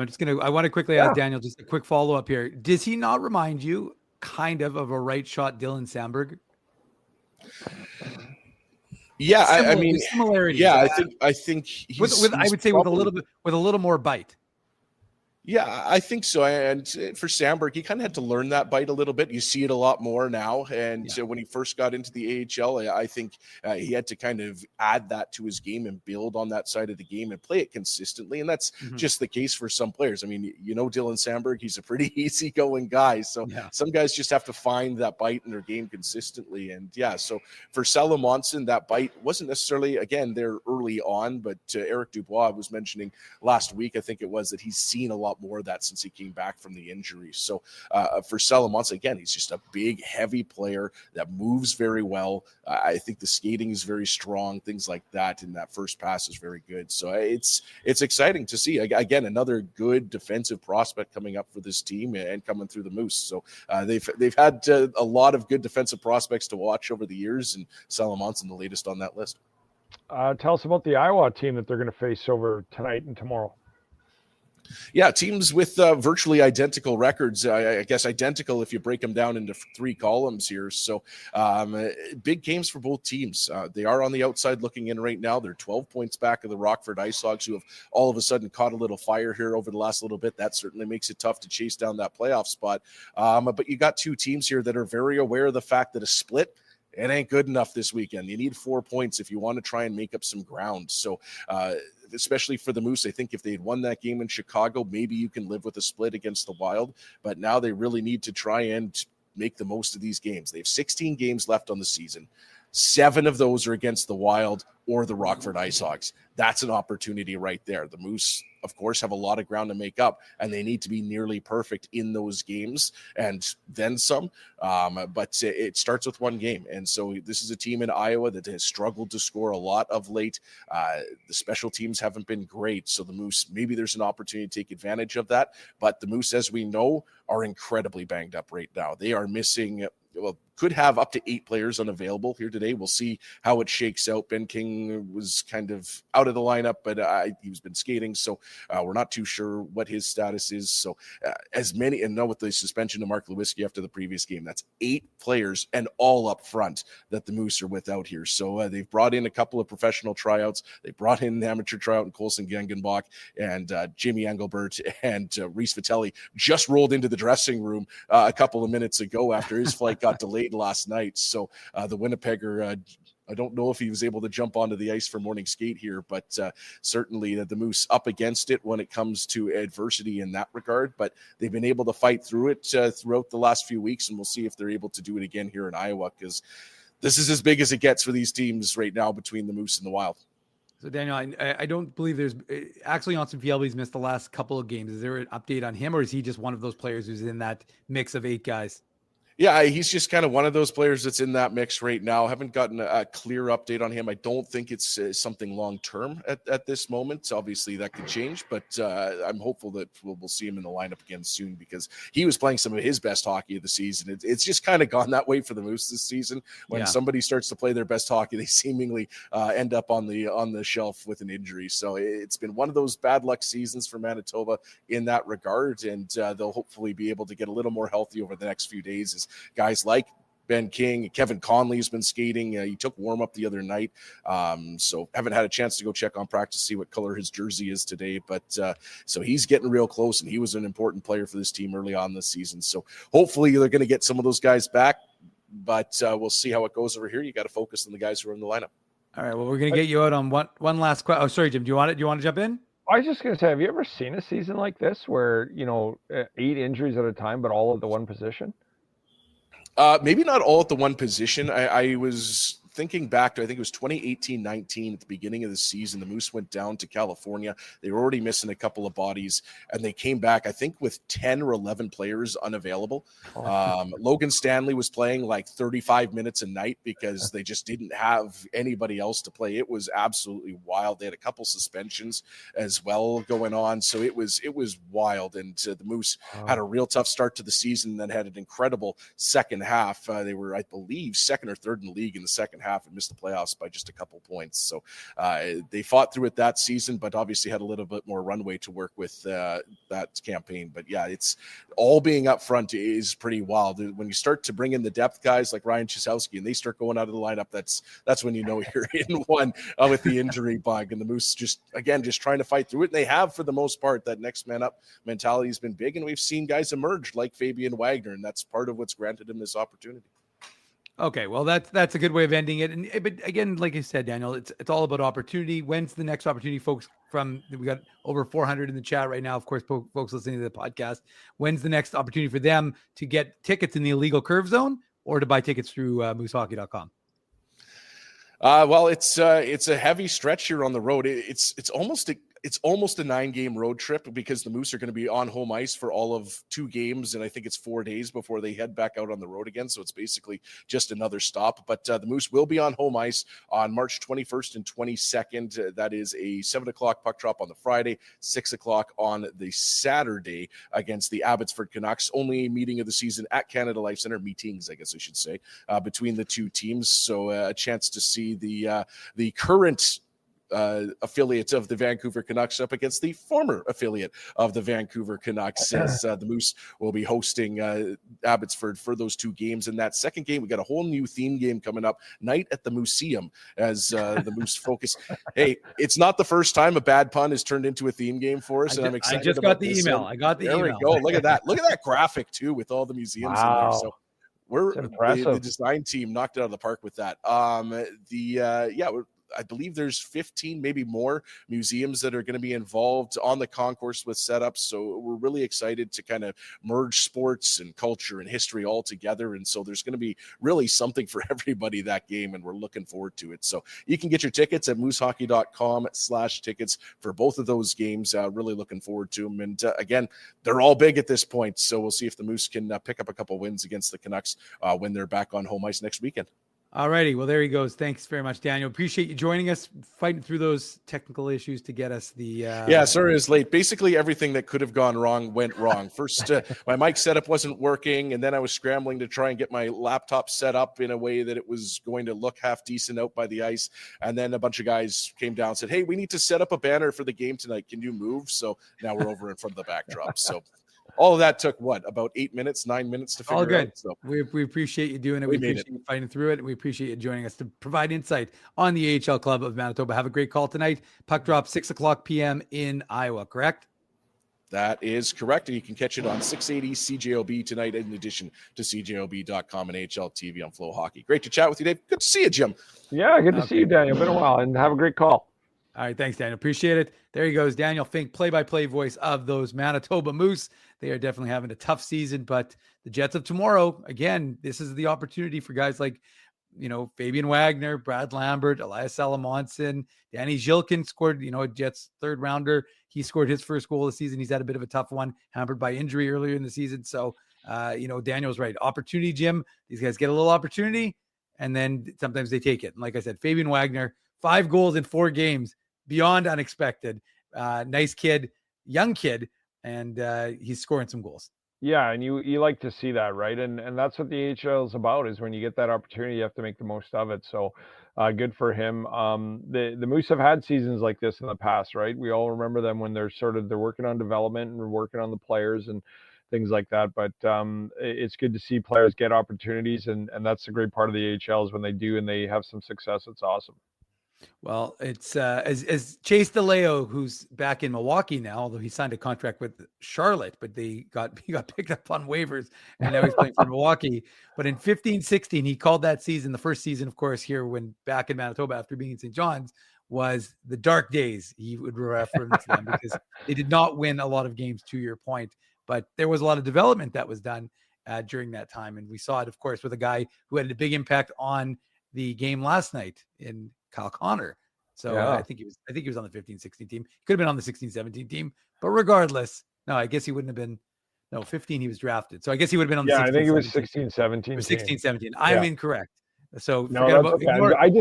I remember Nick Patan was on that team, and Chase DeLeo and Eric Comrie was on that team. And I remember Eric Comrie making 47, 49 saves a night and losing games 5-4, 4-3, and you kind of saw that how good he was, and again, that's the first indication we had that Eric Comrie's never had a bad day, when he'd be getting shelled for up to 50 shots and losing games. Josh Morrissey was on that team. Josh Morrissey was for a bit too, yeah, and just seeing his spirit around it was always interesting. I remember Nick Patan once looking at him and going, "Are you always happy? We've lost 12 in a row," and he's like, "But we're playing good." Yeah. Yeah, Brendan Kitchen, Scott Kosmachuk, Scott Kosmachuk, John Albert, Patrice Cormier was the captain. Right. Yeah, Patrice Cormier would have been the captain. Yeah, so Matt Hasselchuk, as they called him, Dan DeSalvo. There were a lot of good names on that team, but great names. Josh good Morrissey, memory by you, Dave. Good memory. Yeah. So, anyways, it's been great. We really appreciate, and by we, I mean I really appreciate. I'm sure Ezzy owes you a nice lunch, but we appreciate you jumping on with us for just to be clear. Sorry, Elias McCracken's asking about Chaz Lucius. We don't know the status of the 2021 first rounder. I have been asking questions, but unfortunately the most I can give folks is that he is dealing with an ailment.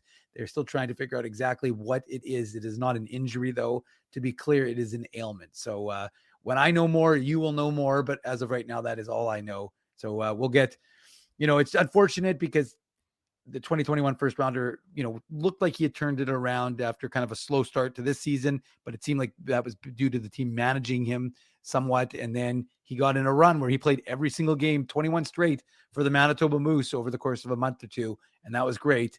And now he hasn't played since February 9th. So been a bit of time for him. Hopefully he's good enough. Maybe we'll see him back in And if that is, that's going to be a good thing because he's a good kid, and and to be honest with you, he's a pretty talented player. When he can play in the lineup, he's got a lot of talent. He's a really good, talented player, and I got a soft spot for him just because of the injuries. And then I think we had him on the show last summer, and he had just seen him and seen how he's spent that injury time away from hockey, just bulking up, getting bigger, doing all the other work that you need to do. It's just really unfortunate that he's had another bit of bad luck again. Yeah, exactly. Anyway, so that is it for today's show. Of course, this has been the Illegal Curve Hockey Show. We'll be back at it tomorrow for the Illegal Curve post-game show, but we hope everyone, of course, enjoys their Saturday, and we thank you for spending your time with us. We thank Jim for joining us. We thank Drew for unexpectedly joining us, even though he's a big part of the show. And of course, Mitchell Clinton, the radio color analyst for the Jets on 680 CJOB, and Daniel Fink, play-by-play voice, also occasionally on CJOB. So we appreciate them. We appreciate them. Yeah, tonight. That's right. 6:00. Listen to the Moose playing the Iowa Wild. Kind of a big game for them. And a big thank you to all of you for spending your Saturday with us. And a thank you to all the sponsors of Illegal Curve who make the pregame show, the Saturday show, and the website a possibility. They are, in no particular order, Rumors Restaurant and Comedy Club, Play Now, Holt Dental, Boston Pizza, City Place, Seagram's. Support these fine businesses because of their continued support of Illegal Curve Hockey.